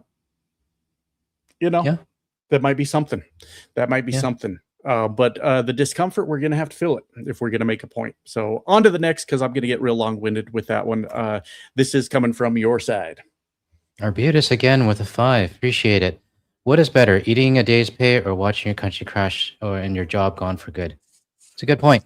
Again, this comes back to people getting out of their comfort zone, I guess. And, a day's pay for me. I mean, if I was in the U.S. and if I was a U.S. citizen and, May 1st came around, I would take a day off and, just make a stand. And, at least for me, it would, I feel I would be making noise about it in my workplace as well. Right. So it's not like something I'm just going to quietly do. I'm going to be making noise about it. Yeah, let me ask you on that note. I understand fully that this was started by the United States. I understand every fucking bit of that. But with the global economy so interconnected, is it beneficial for other countries to participate in this also if they're able to? Keep in mind, I'm not asking you to come to my rescue. I'm just saying, is it beneficial for people around the world to also participate in said strike? I don't think it. I mean, this is just my opinion, but for me, being a Canadian, whether I live in Canada or right now I'm living in Malaysia, it wouldn't be beneficial for me to leave to have a general strike. And to be honest, I wouldn't do it because at the same as well, it's not my fight, I guess, right? Sure. But what we will do is, even in the company I'm working with right now, we're starting to move away from U.S. technology, right? So some of our suppliers and things, we're instead of buying from U.S. suppliers, we're starting to buy from European suppliers, right? So that is how I think the rest of the world can help. Is you know, I feel like I don't need to strike against my employer because my employer has nothing to do with the billionaires. But what we can do as a global community is just to cut off anything that relates to the United States. Now, I know a Sure. lot of the haters are probably going to say, "Well, that's hypocritical of you, GTL, because you're on YouTube right now." But how else am I going to get my message out right now? And the problem it's happening is that when it comes to technology, there's so much that is intertwined into the U.S. And you got the big companies like Microsoft, Google, and Apple. They're all U.S. based companies, right? Cloudflare as well. I mean, anytime we have a global internet outage, it's going to be Cloudflare, and they're a pain in the ass for anyone that's in IT, including me. So, Right. it's something where this is just me. I don't feel I need to have, like, if you guys go on a general strike on May 1st, I won't be leaving my job. But Fair. what you said earlier about extending assistance to people in the U.S. I mean, I do have a few U.S. Um, subscribers that I talk to on a daily basis. If they ever ask, then I will support them. Fair. Okay. Yeah. I think that's fantastic. Yeah, I mean, I'm not, asking anyone to come to our rescue. That would be absolutely insane. I was just curious if like that is beneficial, like, because you got like the billionaires, Google, Facebook, shit like that. I imagine has jobs all around the globe, and in those Yeah. Well, I situations, guess on that point, like if you work for a bank, let's say for example, you work for a Bank of America and they got a branch somewhere in Europe, then maybe you can, right? Or if you work for Google or Microsoft and you're based in, like, say, Singapore or Hong Kong or something, then sure. okay. But for me personally, and I think for quite a few people that don't have jobs that are attached to the U.S., it doesn't make sense for us. So Fair enough. Fair enough. Absolutely. Well, I'm gonna follow up on that. I just read the headline, but if this is a legit thing, I'm 100% like pushing yeah, this on I my mean, I'm rooting channel. for the U.S. to be honest. I mean, it might seem like on my channel that I hate the U.S., but I really don't. And everything I say is really just to try to see if I can build momentum on not hating the US, but trying to get the wheels in motion, right? So Right. Yep. uh Absolutely. Absolutely. All right. On to the next. This one coming from your side too. Also, guard the leaf. okay. Thank you very much, John D, for the 10. It scares me to think how much worse it has to get before most of the non-MAGA US citizens start to protest strongly and consistently. And will that even work? Well, like we said, I mean, it's definitely a hot topic right now. I mean, I don't, if you're on social media or Reddit or anything else, yes, the No Kings protests happen. Yes, there's a lot of people that are, saying, "Yay, job well done." But I'm noticing around this time, there's a lot more people saying, "Okay, great, you guys protested. Now what?" Right? So it's something that I think the first time, yeah, it had a lot of momentum. Second time, it's like, okay, and now it's like, okay, now what? Right? So I think, hopefully, it's May 1st general strike that is planned is the next step up, and I'm rooting for you guys. So. But thanks very much, John. And yeah, you're right. I think the next phase has to be a general strike, if you ask me. So Yeah. I. Um. Oh, he's asking about non-MAGA. I kind of misread that. I thought he was asking yeah, how long before MAGA. Hello, hello, sir. Can you get in the camera so everyone can see you? Come on, come on up here. Oh, come on. Okay, he's too short. You might have saw a little bit of him on the screen. I saw a bit of them. Yeah, no, Yeah, he meant not non-megas. So yeah. Non-MAGA is confusing. Hello, here. You want to come? Oh, fuck! You just ripped my headphones out. Hold on. You're a fucking lunatic, bro. Hold on. I can't hear anything if you're talking. no, I'm yeah, no, All I'm just right. waiting for you. Yeah, it scares me to think how much worse it has to get. I'm just kind of recapping non-MAGA US citizens. Yeah, I guess we're kind of in the non-voter, I'm not political group at that point. And to me, it's getting to the point where it's just as bad as the MAGA movement. If you're still non-political at this point, what are you fucking doing? Like, What's going That's on the with you? group that really irks me right now. So Yeah, because they exactly. can make it, to be honest, the people who say I'm not political, or I don't talk politics, or I stay out of it, those are the ones that could actually make a difference when it comes to Yeah, voting. So 100%, 100%. And I know that a lot of MAGA dorks out there are saying that they're not political to avoid confrontation these days. yeah. Um, but yeah, the people that are non-political in this point in American history, what's it going to take for them to pay attention? I don't Hmm. fucking know. I have no Yeah. clue. Because like the fact that they're not tying all of what's going on into politics right now is like shocking on its own. Hmm. Um, I don't know. I don't know. Sometimes I wonder if they are just as hopeless as the MAGA movement. I Yeah. really do. Um, Yeah, it's and hard to that's say. what that was actually part of the point of my No Kings video that people didn't like. I think I lost about 200 people or 200 subs on that video, so You know, they it just didn't happens. they didn't like to hear what they didn't like to hear the truth apparently. It happens, man. It's Yeah. 200's a big drop. That would probably be pretty discouraging. But I Yeah. did kind of see, not going to make a big deal out of it, but sort of a back and forth with you on the Discord, where someone, I guess from what I was getting from the conversation, wanted you to acknowledge that you weren't talking about all Americans, and it seemed like you were acknowledging that, and it still wasn't a good enough answer. Like, Yeah. you know, I want to thank the mods for that because they kind of helped step up, and it was a long day for me. And I think it was one of those things where I was as clear as possible, but even in my response to the person on the Discord server, I told them straight up, but they started going off onto a different tangent. And one of my viewers on my side, Gene, was really kind of putting it out there and kind of laying out exactly what I mean. And even he got frustrated as well. So there's just some people I think you can't really, there's no getting through to them. So Yeah, it's a tough thing because I take a lot of shit from a lot of people. There was a time, Guard the Leaf, where I was saying that, people around the world are frustrated and I'm just yeah, gonna let them be mad. A lot of people are just looking for the closest American to be mad at. And I do yeah, understand that, but it's gotten to the point where like, okay, I'm sick of it now. I don't know what to tell you. yeah. One of the ones I got recently was like, have you Americans even heard of the French Revolution? And I'm like, "God, let me Google this real quick, just so I can get a little clarity. Uh, I'm trying to type too fast. Yeah. When was the French Revolution? So 1789 until 1799. The world Mhm. was a different place. You Yeah. didn't have fucking drones ready to mow down a million people in any given second. You know, Yeah. so it's to me like I understand the frustration around the world. I 100% understand it, but Mhm. asking the resistance that is in the United States to go on a suicide mission gets rid of the resistance inside the United Yeah. No, States. that's just asking for trouble, right? Yeah. And there should be nothing.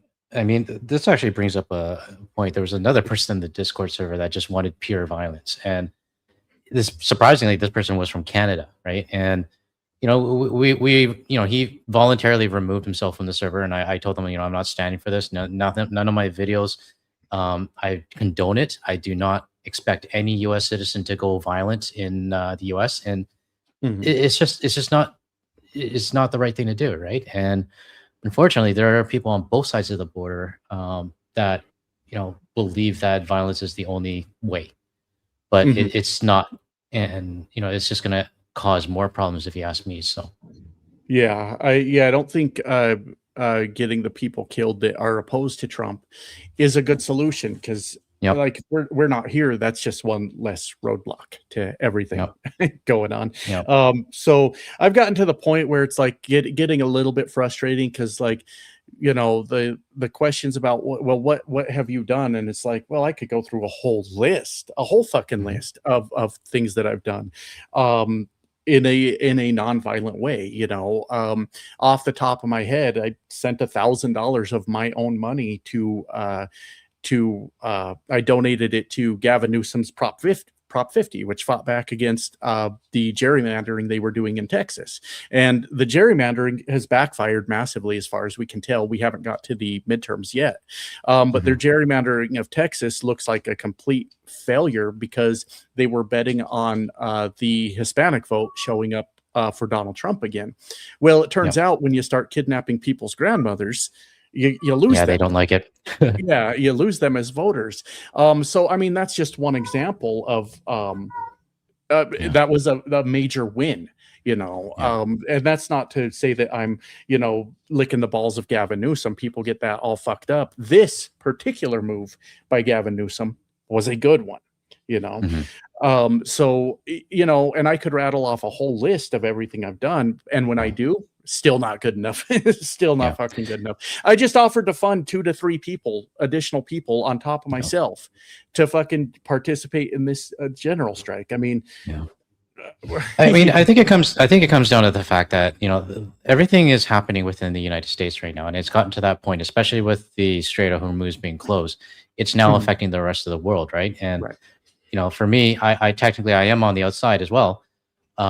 We just want to see something happen, right? And when I say I want to see something happen, it's not like storm the White House with your M4s or whatever. It's gathering people to make a change and actually doing something versus just like a quarterly protest, right? And again, that probably right there might sound bad to some people that are actually in the resistance, because it kind of, I could see it in a way, it does kind of downplay what the No Kings protest is, but it's really more to get more of your fellow citizens, the apathetic ones, to kind of join in, right?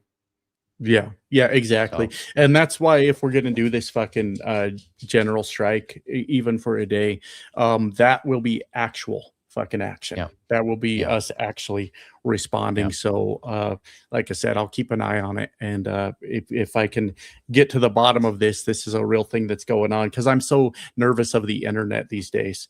That's actual action. I'm a fan of the No Kings. I think it's good to go out there and make your voice heard. I just think it's not necessarily impactful enough when you do it on a Saturday. It's just not enough. We got our signs. We are very dissatisfied with Donald Trump, and then what?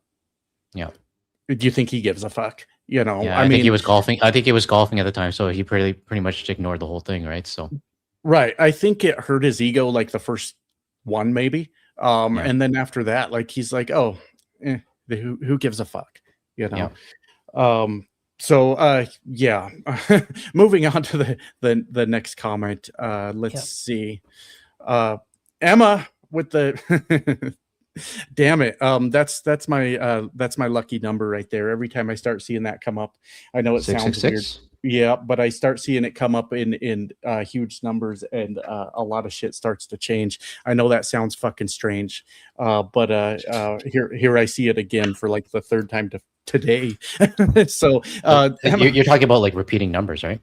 Yeah, that number in particular. And while I look like literal the white people version of Jesus Christ over here, but I appreciate that, Emma. She says you two make a great combination. Like if Malcolm X and Martin Luther King joined forces. Josh is definitely Malcolm. Big up from Toronto. Well, those are big shoes to fill for sure. Very big shoes, and I don't think I can be compared to them, but appreciate it. That's a big one. I used to have a viewer on my trucking channel, because I would get into some rants over there for sure. That used to call me, what do you call me, Martin Luther truck guy or something like that. But big shoes to fill. I definitely don't want to say that I'm on their level, but I appreciate it. Those were guys that put their asses on the line to stand up for what they thought was right. And I guess to a point I do that because some morbidly obese trucker has threatened to kick my ass on multiple occasions. But it's not the same. I think I'll be all right if that fight pops off. So take care of yourself out there, man. Yeah, I tell you, it's wild. But I had a super cool interaction. I don't know if dude's watching right now, but I was parked at a receiver waiting for them to unload my trailer, and some trucker started walking over to my truck, and he was kind of walking over real slowly, staring at me, and I get nervous when the truckers start walking up on me. I'm like, here the fuck we go, here we go. And I rolled down the window, said what's up to the guy, and he goes, you're the enemy from within, right? And I said, yeah. He's like, dude, I fucking love it. He said, I watch your channel every day, I agree with what you have to say. I said, are you another truck driver? You're another trucker? He said, yeah, man, I am. I said, I rarely hear that from truck drivers. And no, he said he watches every day. He said he, for the most part agrees. Sometimes I miss the mark on some things I say, and I think that's all right. And I had asked him, I said, did you come over from the old channel? Because when I started this channel, a lot of truckers came over. Mostly to hate watch and try to like bully me off of YouTube.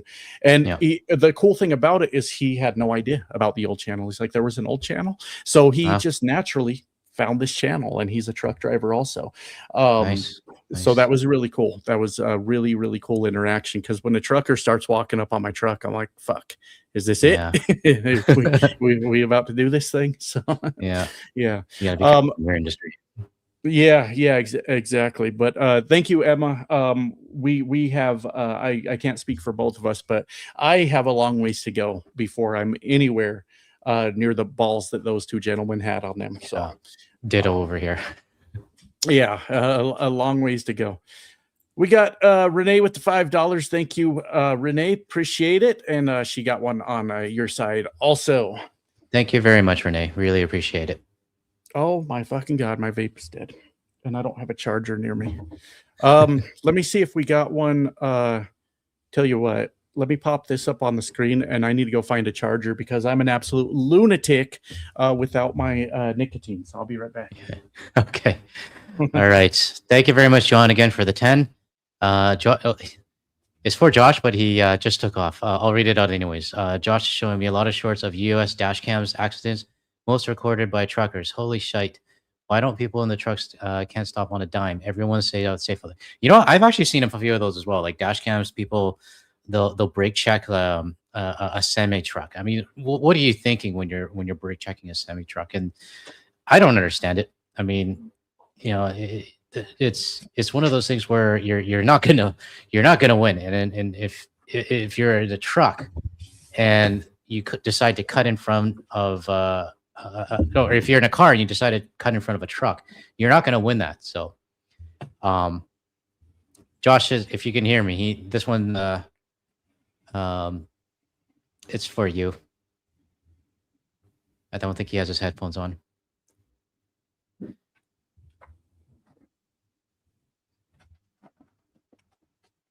He must still be looking for his battery or his cable. But yeah, thanks very much, John. And just for the rest of the audience, John's been a long-time viewer. I think he's been following my channel almost since the beginning. So really appreciate your support for my channel. So you back? Yeah. Sorry about that. I'm a true professional. Yeah, it's all good. He just mentioned about the U.S. dash cam accidents. So. Oh, yeah, let me look at that. YouTube is showing me lots of shorts, U.S. dash cam accidents, most recorded by truckers. Holy shit. Why don't people know that truckers can't stop on a dime? Everyone stay safe out there. Yeah, it's a fucking thing. I don't know how to explain what's going on. Somebody asked me about like if I get sick of people doing stupid shit on the road. And my answer to that was, I've been doing this long enough that I know they're going to do some stupid shit before they know. It's actually pretty predictable. But a lot of the time, unfortunately, when I see people doing wild shit, either they're from Texas and Texans can't fucking drive to save their lives. Sorry, Texans, if you're watching. Or they're face first in their fucking cell phone while driving down the road. Absolutely insane. Yeah. Absolutely insane. But I think that people are just oblivious to the fact that they're in cars these days. Yeah, they just have no idea. So yeah, and most trucks have dash cams because we need them. The lawyers will tear our asses up if we don't have video proof of what happened. So that's true. It's always good to have a dash cam these days. It is absolutely. Yeah. But no, I mean, people are just assholes on the road. We live in a country of very selfish people. not all Americans. I'm not sure if I had to say that or not, but just do not give a fuck about what's going on outside their own car, where you can be killed immediately. So, yeah, it's wild. God's Warrior with the $10. What is your opinion about driving trucks with a big dog inside? I see this very often, and saw one time trucker with 3 medium-sized dogs inside the cabin barking and screaming, screaming dogs. Is it lawful? Yeah, it's legal to do that. A lot of truck drivers take dogs with them. Stephanie thought it was funny about me making fun of Texas drivers, and she's from Dallas, so she gets it. She gets it. Anyways, yeah, it's legal to do that. A lot of truck drivers take dogs with them.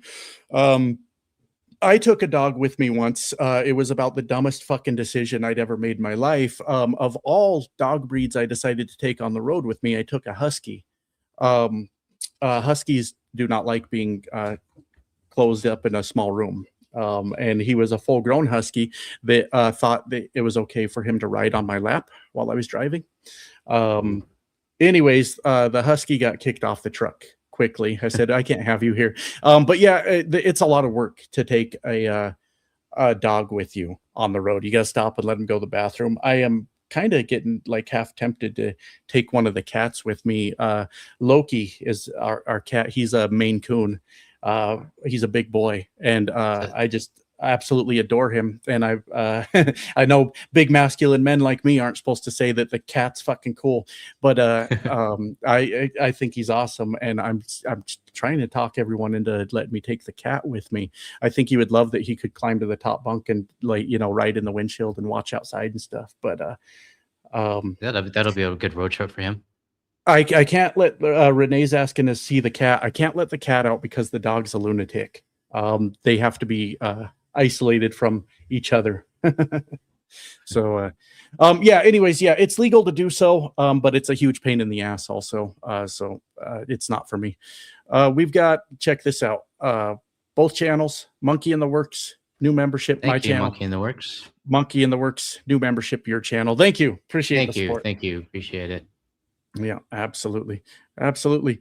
Lyle with the 5 memberships to the Enemy from Within. Thank you, Lyle. Appreciate it. And check this out. Same for you. Oh, thank you very much. Appreciate the gifts. Hell yeah. And then check this out. You're on a roll here, my friend. Here you go. Wow. Here you go. 20 Guardian memberships. Thank you. Really appreciate that, Rod Thunderheart. Appreciate it. Hell yeah. And you got, look, I told you, you're on a roll. You're on a roll. Here you go. Wow. I really got to look into these gift things. And I know every live stream I'm clueless about this stuff, but really appreciate it. And in Ken, sorry if I mispronounced it, but really appreciate it. And here you go. Sam's 9729, £5. Appreciate it. Towards a GTL coffee for the legend, Josh Legend 2. Thank you very much. Really appreciate it. Damn right. Couple of legends here. Couple of legends. Here you go. This coming from your side too, my friend. It's not a bug. It's a feature. That's awesome. I love the screen name. It's not a bug. It's a feature. Appreciate the $5. It'll take 3.5% of the population to protest non-violently to change the movement. That's 11.9 million Americans. Yeah, I mean, we've got to see if we can get there. I mean, not we, but I mean, you got to see if your country can get there. That's the biggest question right now. Yeah.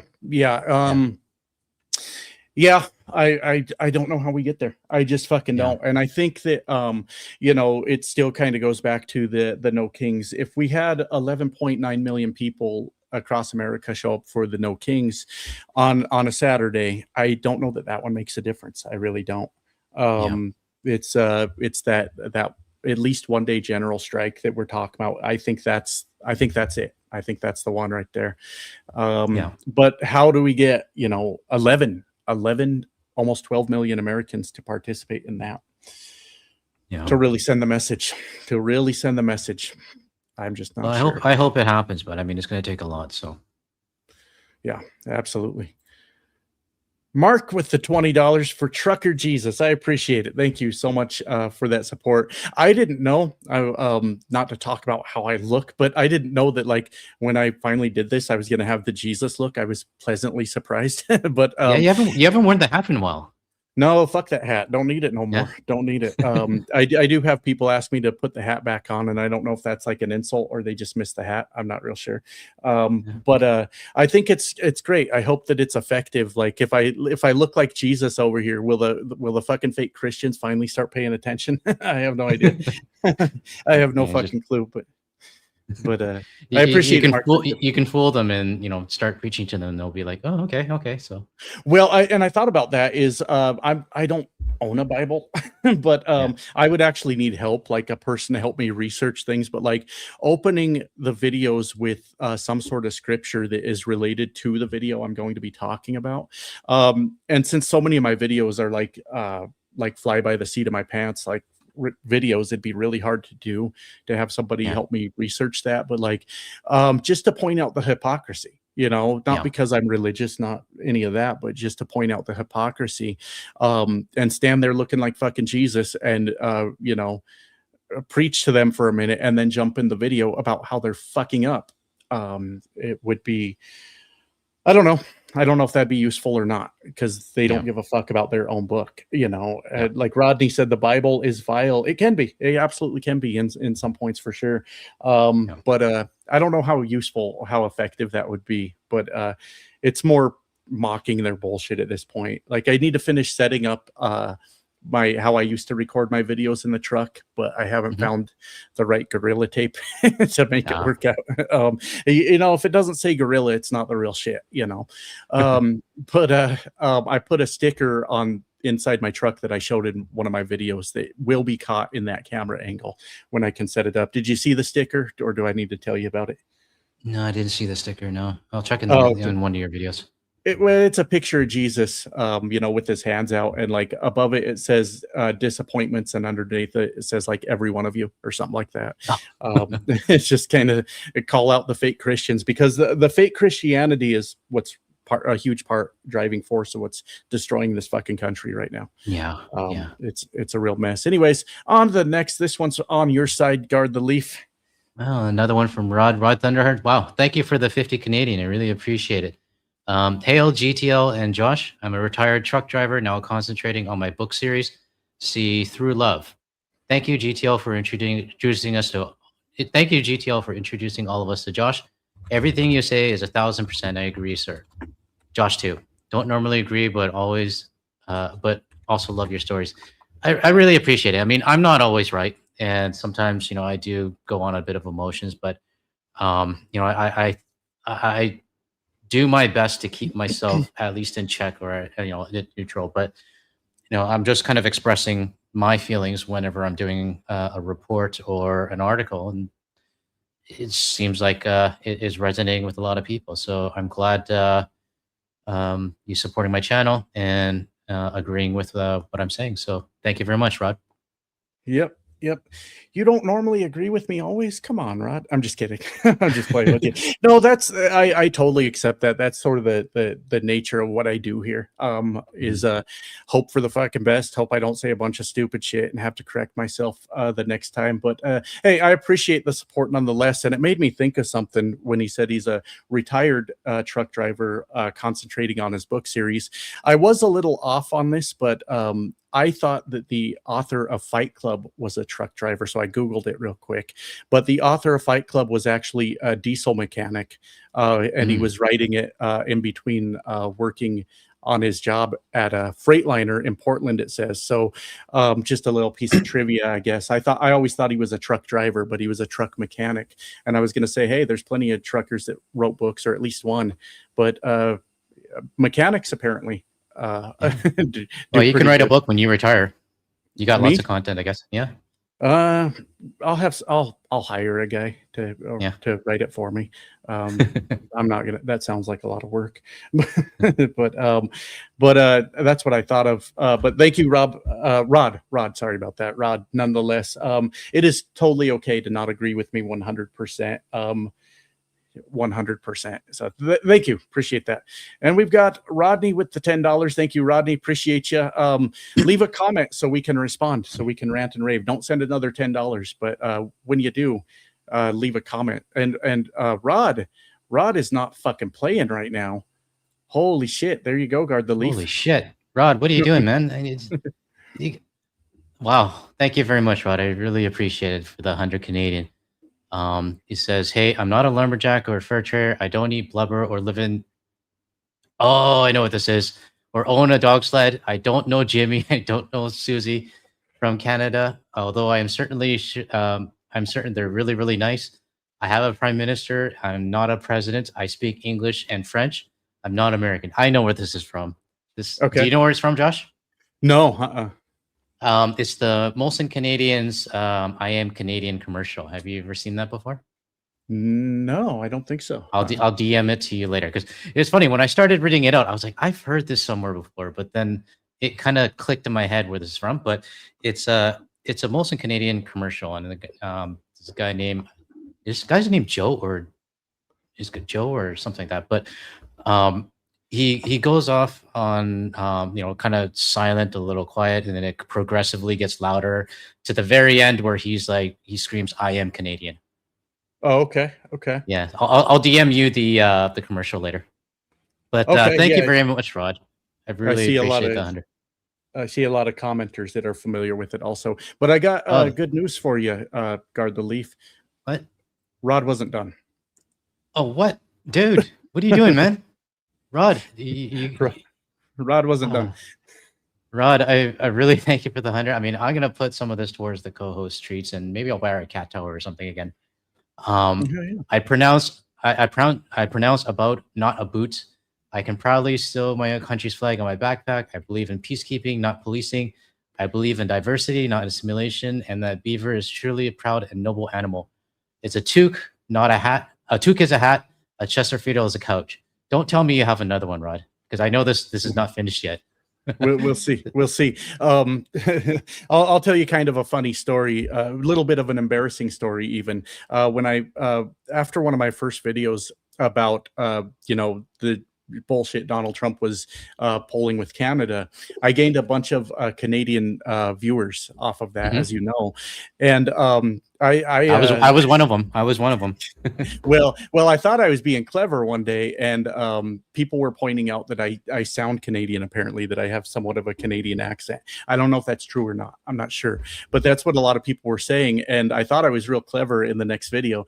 And I said, people think I have a Canadian accent. I don't know what that's about. And I thought it was the funniest shit ever. Bro, I about got my head taken off in the comment section. You need to stop fucking around right now. And I'm like, you know what? Maybe it's not so clever to pick on people's accents. And oh God, I deserved every bit of it because I was so new to this. And I was like, while my country is threatening your country, maybe there's some things we can joke about. Maybe there's not. But boy, I think maybe 10 years ago it would have been fine, but nowadays it's a little bit touchy, right? So yeah, I sure heard about it. So I saw him type that or in the comment, and I'm like, I got a funny story. Wow, thank you very much, Rod. I really appreciate it, and I have a feeling this is not finished because the commercial's not finished yet. Oh shit, we'll find out. Only one of us knows the answer to that. Thank you. That's this over on yours. This new membership. Oh, thank you very much, Thrywin. Good luck with that name. Hey, you did better than Thrywin, right? I think I got it right. I'm brutal with names. Everybody on my channel knows that. So, but yeah, appreciate you becoming a member. Guess what? What? Rod's back. Rod. I don't know what to say, Rod. Thank you very much for the 50. And it's pronounced Z, not Z. Zed. I'm going to comment on that later. Canada is the second largest landmass, the first nation of hockey, and best part of North America. My name is Rod Thunderheart, and I am Canadian. I really appreciate this, Rod. I mean, you really didn't have to donate that much, and I think if I saw that in the regular comments, I probably would have read it out. But I appreciate it. And two, it's good to hear that Canadian commercial again. So if you're from Canada, I mean, you definitely heard this commercial back in the day. You hear it whenever it's on hockey, CBC. I don't know if they play it anymore, but just recently, actually, this is Josh. I'll send you the original commercial later, and then just Okay. recently with all of this, back and forth with your president, the original guy who did the commercial made a new version of it. So I'll send you both versions. You'll watch the first one first, and then watch the new one later. Okay. Yeah, but back to the Z and Z thing. I've been I don't know how it is, and I've mentioned this on my channel before. Canadians have called me out on it. I somehow got into the habit of saying American terminologies on some word, and I noticed it when I started this channel. Like I got so used to saying route instead of route. Mhm. I also started to notice that I say Z instead of Z, which is really weird because when I was living in Vancouver, back in the day when it was Z 95.3, that's a radio station in Vancouver, I would say Z, but somehow it switched over to me saying Z, right? So I'm really starting to notice it, and I do appreciate my community calling me out on my own Canadian lack of Canadian pronunciation, but it's just kind of I guess maybe I'm watching too much U.S. Media or TV or something, but some of my terminology I gotta learn. I gotta get back to Canadian. So Yeah. Yeah. Absolutely. yeah, What so what is Z? What is that? the letter Z. The You letter guys say Z. Z, like it's Gen Z, Oh, Gen okay. Z. Okay. Yeah, Gotcha. we Okay. say I did not Z. know that. Gotcha. Yeah, but Okay. but I've been noticing I've been saying Gen Z, Oh, okay. Okay. right? But in Canadian Z, your Z we say Z, Oh, I'd never heard that and before. then Okay. your route we say route, and that's one that I've been screwing up a lot lately because I don't know how or when I switched over to route or route, right? So Right, right. Fair enough. yeah, Okay. I did not know that. yeah, Interesting. yeah. So, Interesting. but thank you very much, Rod. I really appreciate it. I really do, and I'm gonna take this and try to see if we can maybe get the co-host a new cat tower or something. Absolutely. Absolutely. Yeah, Awesome. Awesome. How did you say this earlier? Thrywin, Thrywin? All right. Thank you. Thrywin. Thrywin. Thrywin. Yeah, Thank you so much for the membership on my side. Appreciate you. Appreciate you. And we've got Roderick with the $5. Just a little treat for the doggo and the cats. Absolutely. Yeah, we'll definitely do that too. The dog, he needs like anxiety meds or something. I'm about to check him into a mental hospital, I think. Yeah, fuck it. He's nuts. He's absolutely insane. I'm about to take him to a vet and be like, this dog, he'd give him a yeah. pill or something. He's lost his fucking mind. So, yeah, we might do that. He's crazy. This is Rod on your side, member for 5 months on this one. Go for it. Hey, Rod. Hail everyone. Hail, I can't see, my text is too small. Okay. Hail, everyone. Thank you. I'm a former pro wrestler, now author, looking for a brief return to the ring to debut my split leg powerbomb. Nice. It's been a while since I watched wrestling. I used to watch wrestling when I was a kid, but I kind of, I think after high school started, I kind of stopped watching it. But we'll look out for you. We'll look for you. Yeah, Thank you very much, Rod. I used to watch some WWE back when it was the WWF, and not for a lot of years, but back then the Undertaker, that was my guy. That was my dude Yeah, right I there. think when it was WWF, that's when I watched, and then when it switched to WWE, that's kind of I think when I kind of started losing interest in it. So Yeah, yeah, absolutely. but But years ago, I was I think it was I mean, I'm not a wrestling guy these days, but way back when I was a kid, it was a lot of fun. But I yeah, think it was the Royal Rumble and the Undertaker lost, and I was just devastated. I was like, I just can't, I can't with this. So, yeah, um, I can remember. and this is Roderick. My apologies over on your side. Roderick Seorid. I'm so sorry. I don't know how to pronounce if that's your last name. But thank you for the €5. Just a little treat for the co-host and the co-host waiting in line. Thank you very much. Yeah, she's waiting patiently. I think she just wants attention right now. But it's almost like she's staring at me right now, and I can feel like she's gonna just go into an outburst. So it's just one of those things, like it's like a ticking time bomb. So, but really, thank you for the €5, and co-host is definitely going to benefit. So, And this one's on your side too, sir. oh wow, soy lentil green, soy lent green, soy lent green. Okay. Thank you for the 5, and that looks like a tuxedo cat, I think, right? Molson Looks is like it now to me. owned by Molson is now owned by Coors, which is a Republican donor. Yep. I don't drink Molson's. I mean, for me, I was drinking a lot of Stanley Park craft beer when I was in Vancouver, but I'm not really that much of a drinker, anyways. But yeah, I've stopped drinking Molson quite a long time ago. So, but thank you for the 5 Canadian. Is Molson a Canadian brand or? Yeah, it's Canadian brand. So okay. I mean, it's Canadian, but it's owned by Coors is a U.S. company, right? Yeah, so, right here in Colorado. Yeah. So yeah, but I'm not really that big of a drinker, anyways. But when I did, it was mainly the local stuff in Vancouver. So yeah, absolutely. Yeah, I don't know who drinks that Coors and what's going on with them, but I mean, they probably make other bad decisions in their life too. So yeah, here you go, another one from your side. All right, Arbutus again. Thank you for the $2. I am Canadian. He put the link in the general chat in the Discord. So I will try to find it. That Discord gets busy. So yeah, thank you very much, Arbutus. Arbutus, sorry. And here you go. I keep saying Arbutus because I think I said this on the last stream. It's Arbutus, not Arbutus, because I see his name, and I mean, there's a street in Vancouver called Arbutus Street, and that when I see that, it kind of reminds me. But it's Arbutus. Sorry. Gotcha. And look at this. I'm sure. What is it? About 1 a.m. there, or a little after? Yeah, it's about 1:10 in the morning for me right now. So 1:10 in the morning. Well, good news. I know it's late over there. Last super chat of the day for you, sir.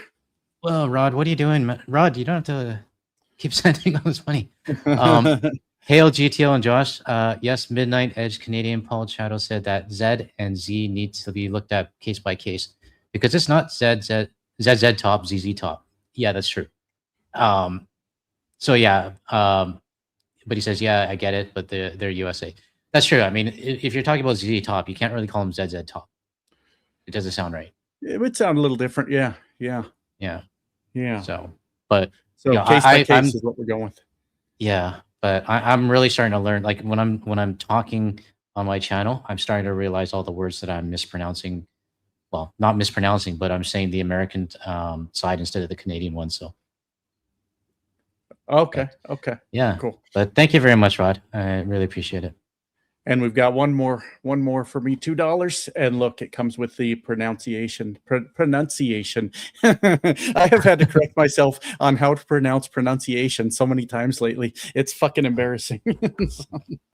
That's the one I'm gonna fuck up, I guess. Anyways, you try it before I try it. Thriftwin. I think it's Thriftwin. Yeah. All right. I think we got it. We will do our best with that. I appreciate it. Anyways, up to you, Guard the Leaf. I know it's late for you, so if there's any other topic you want to touch on, or if you got to call it a night, it's totally up to you. I got another 10 minutes, I think. Okay. Next around another 10 minutes. I actually want to you and I were talking offline, and you did mention that you're. Let's do this real quick. Look, you got another one. What the hell, Rod? Seriously, Rod.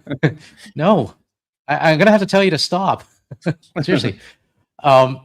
Thank you again for the 50. I appreciate it. Hail GT and Josh. See Through Love is a romance, martial sci-fi comedy drama and spy thriller. A Spanish teacher who became invisible when angry, shocked to discover the new gym teacher is blind but can see her when invisible.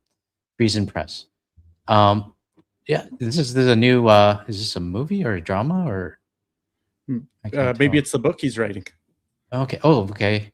Cool. I will keep an eye out for it, and yeah, I'm gonna take a screenshot of this now so I can take this for later and try to see if I can get more information on it. But Thank you very much, Rod. And Rod, please stop.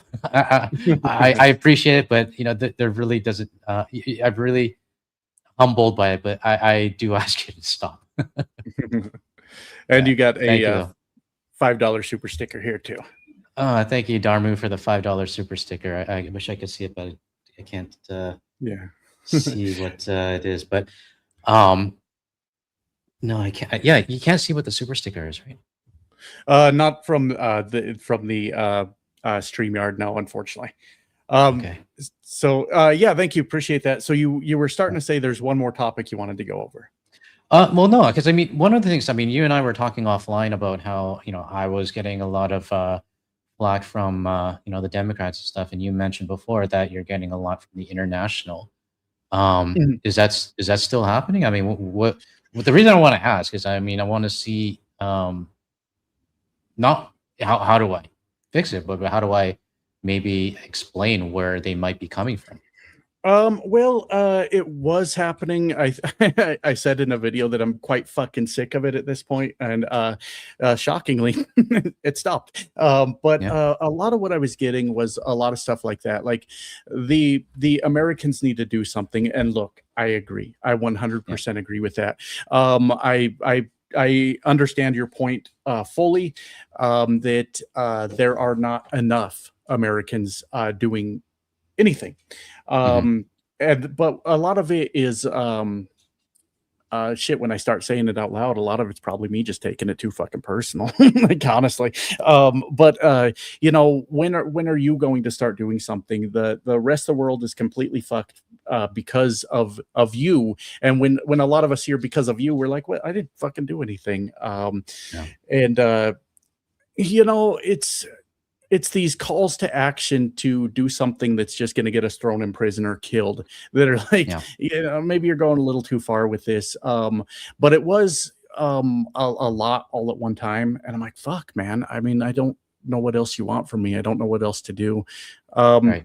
Saying it out loud, it just sounds kind of fucking silly. I spend way too much time in my truck by myself that like maybe sometimes sitting there by myself, I take some things more personal than I need to. Maybe what's going on here. So Well, I can also, I mean, I don't think you're actually taking it too personal because I mean, there are a lot of people that want to go a little bit overboard when it comes to, what do you actually expect the United States to do, right? And mhm, I personally, like I said, I don't expect you guys to storm the Capitol with guns. That's just going to end up really bad. But mhm, I do expect that, maybe you need to, not use personally, but, the mhm, US and the resistance needs to get more of their citizens on board, right? Because, right. a 2% of the total population is not really going to do anything. But, it has to be more, how do I say it? More call to action after a protest happens or something, right? Mhm. But I can also understand the frustration from the rest of the world as well, right? I mean, we're now suffering, um, because of the orange guy. So Sure. there's a lot of frustration around the world, and I totally get that side as well. So Yeah, no, you get a lot of people that say that, we're fucked because of your actions. And it's not you're fucked because of our all of our actions, but I also don't expect people to like carve out, oh well, you're a good American. I mean, really, who has time for all that? And yeah. I'm trying to But think of a no, great actually, example. when you say that part, I think it is important to carve it out because if people are generalizing, right? A lot of people could accuse me of generalizing, right? Mhm, Generalize all Americans in my videos or all U.S. citizens, and I don't. I make it a point to say, mhm, I'm not generalizing. It's really a specific target that I am talking about, right? Whether it's MAGA or whether it's the apathetic citizens or whether it's the ones that, don't want to talk about politics or they're not interested in politics, whatever else, right? mhm, It is important to carve it out because those are the ones that are actually the ones that can really make a difference. I mean, you and everyone in the Kings, you are the resistance. It's just, in my opinion, it's too small. So it 100%. has to it has to be targeted at those who are sitting on their sofa and watching TV, not caring Mhm. about anything that's going on. So No, that's just my opinion. 100%. So Yeah. Yeah, it's a frustrating thing because you know, you tell someone like, look, I mean, not only have I, you know, put up my hard-earned money to a lot of causes when it comes to this, you know, I could go through a whole list of ways that I did that, you know.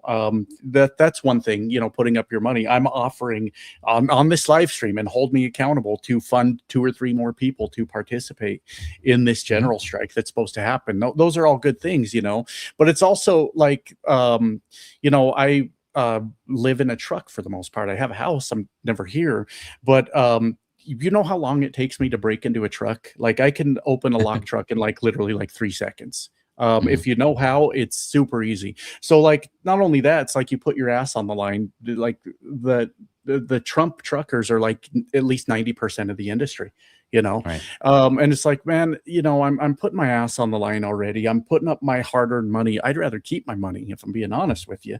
Yeah. But when you do get someone in your face saying you're not doing anything, and it's specifically directed at me, going, all you do is sit there and make videos. Like, no, these videos are the way that I'm able to fund certain things, you know. Hmm. I can't do this on a trucker's wages, you know. Asking me to send $1,000 to the Prop 50 thing as a trucker ain't gonna happen. Yeah. There's no way to do Yeah. that, you know. When the Republicans were trying to shut down the SNAP benefits to oh, what was that about? Was that to get the votes on it had to do with something. It was the shutdown. It was one of the second shutdown, I think. They were yes, that's when they were trying to end the Obamacare subsidies, and their leverage was to shut down SNAP benefits to the Hmm. American people. We were here on this channel donating money to food banks, you know, and all of this shit helps without getting me killed or thrown in prison, you know. Right. So maybe I take it a little bit personal when people say you're not doing anything and it's specifically directed at me. Yeah. I don't see anyone else with that opinion that's parked in the truck next to me with, you know, Yeah. 90% of the truck drivers in that lot wanting your ass dead right there, you know. Yeah. So I guess that's kind of where it gets frustrating. And I do realize though, saying it out loud, maybe I'm taking it a little too personal. It's the fucking internet, you know, and No, I people mean, I get it. I get it. I mean, when people yeah. accuse me of generalizing it, it really pisses me off because Uh, I make a point in my videos to let everyone know I'm not generalizing and it's really a targeted subset of the Democrats really that or Democrats or independents or the ones that didn't vote that really mhm. needs to get into gear, right? So Yeah, because but the Republicans are not going to do it. They're yeah, not I going don't to care do about the Republicans, but it's really the ones who didn't vote, and even the Democrats that are mad at me. I'm like, don't get mad at me. Go get mad at the people that didn't vote or are sitting around doing nothing, right? So right. Absolutely, absolutely. We yeah, got a few more super chats that came in. I know it's okay, late for you, so yeah, I we'll gotta get go going in through about those. 5 minutes. I think my wife is waiting, so All right, no more, no more. Let's cut no off more, all no the more, super no more. chats so we can respond to them. It's a Yeah, weird thing for YouTubers to say. Stop sending money. yeah, please don't, We please stop. we we appreciate it, but Yeah, guard the leaf. He's got to get to bed soon. So here you go. This is coming through on your side. Um, uh, Brand Desjardins, I guess that what it is. Thanks for the $10. Keep up the good work. I appreciate it, and thank you very much for supporting my channel. I mean, I'm almost coming up to almost 1 year since I first published my first video. So I'm actually I never thought I would be here, but I really appreciate everybody who supports my channel as well as Josh's.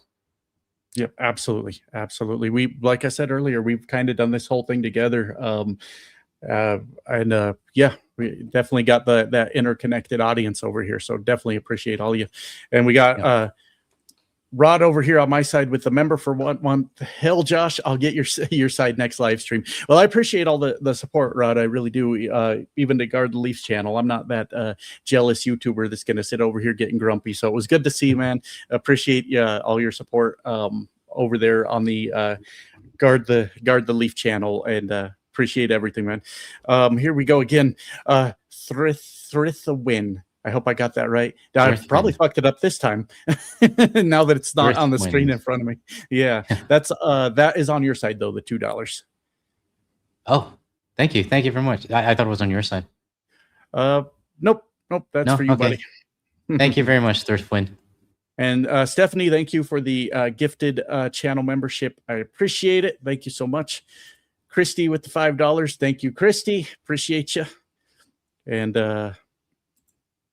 on to the next here. Canada Marie with the $20. I appreciate you.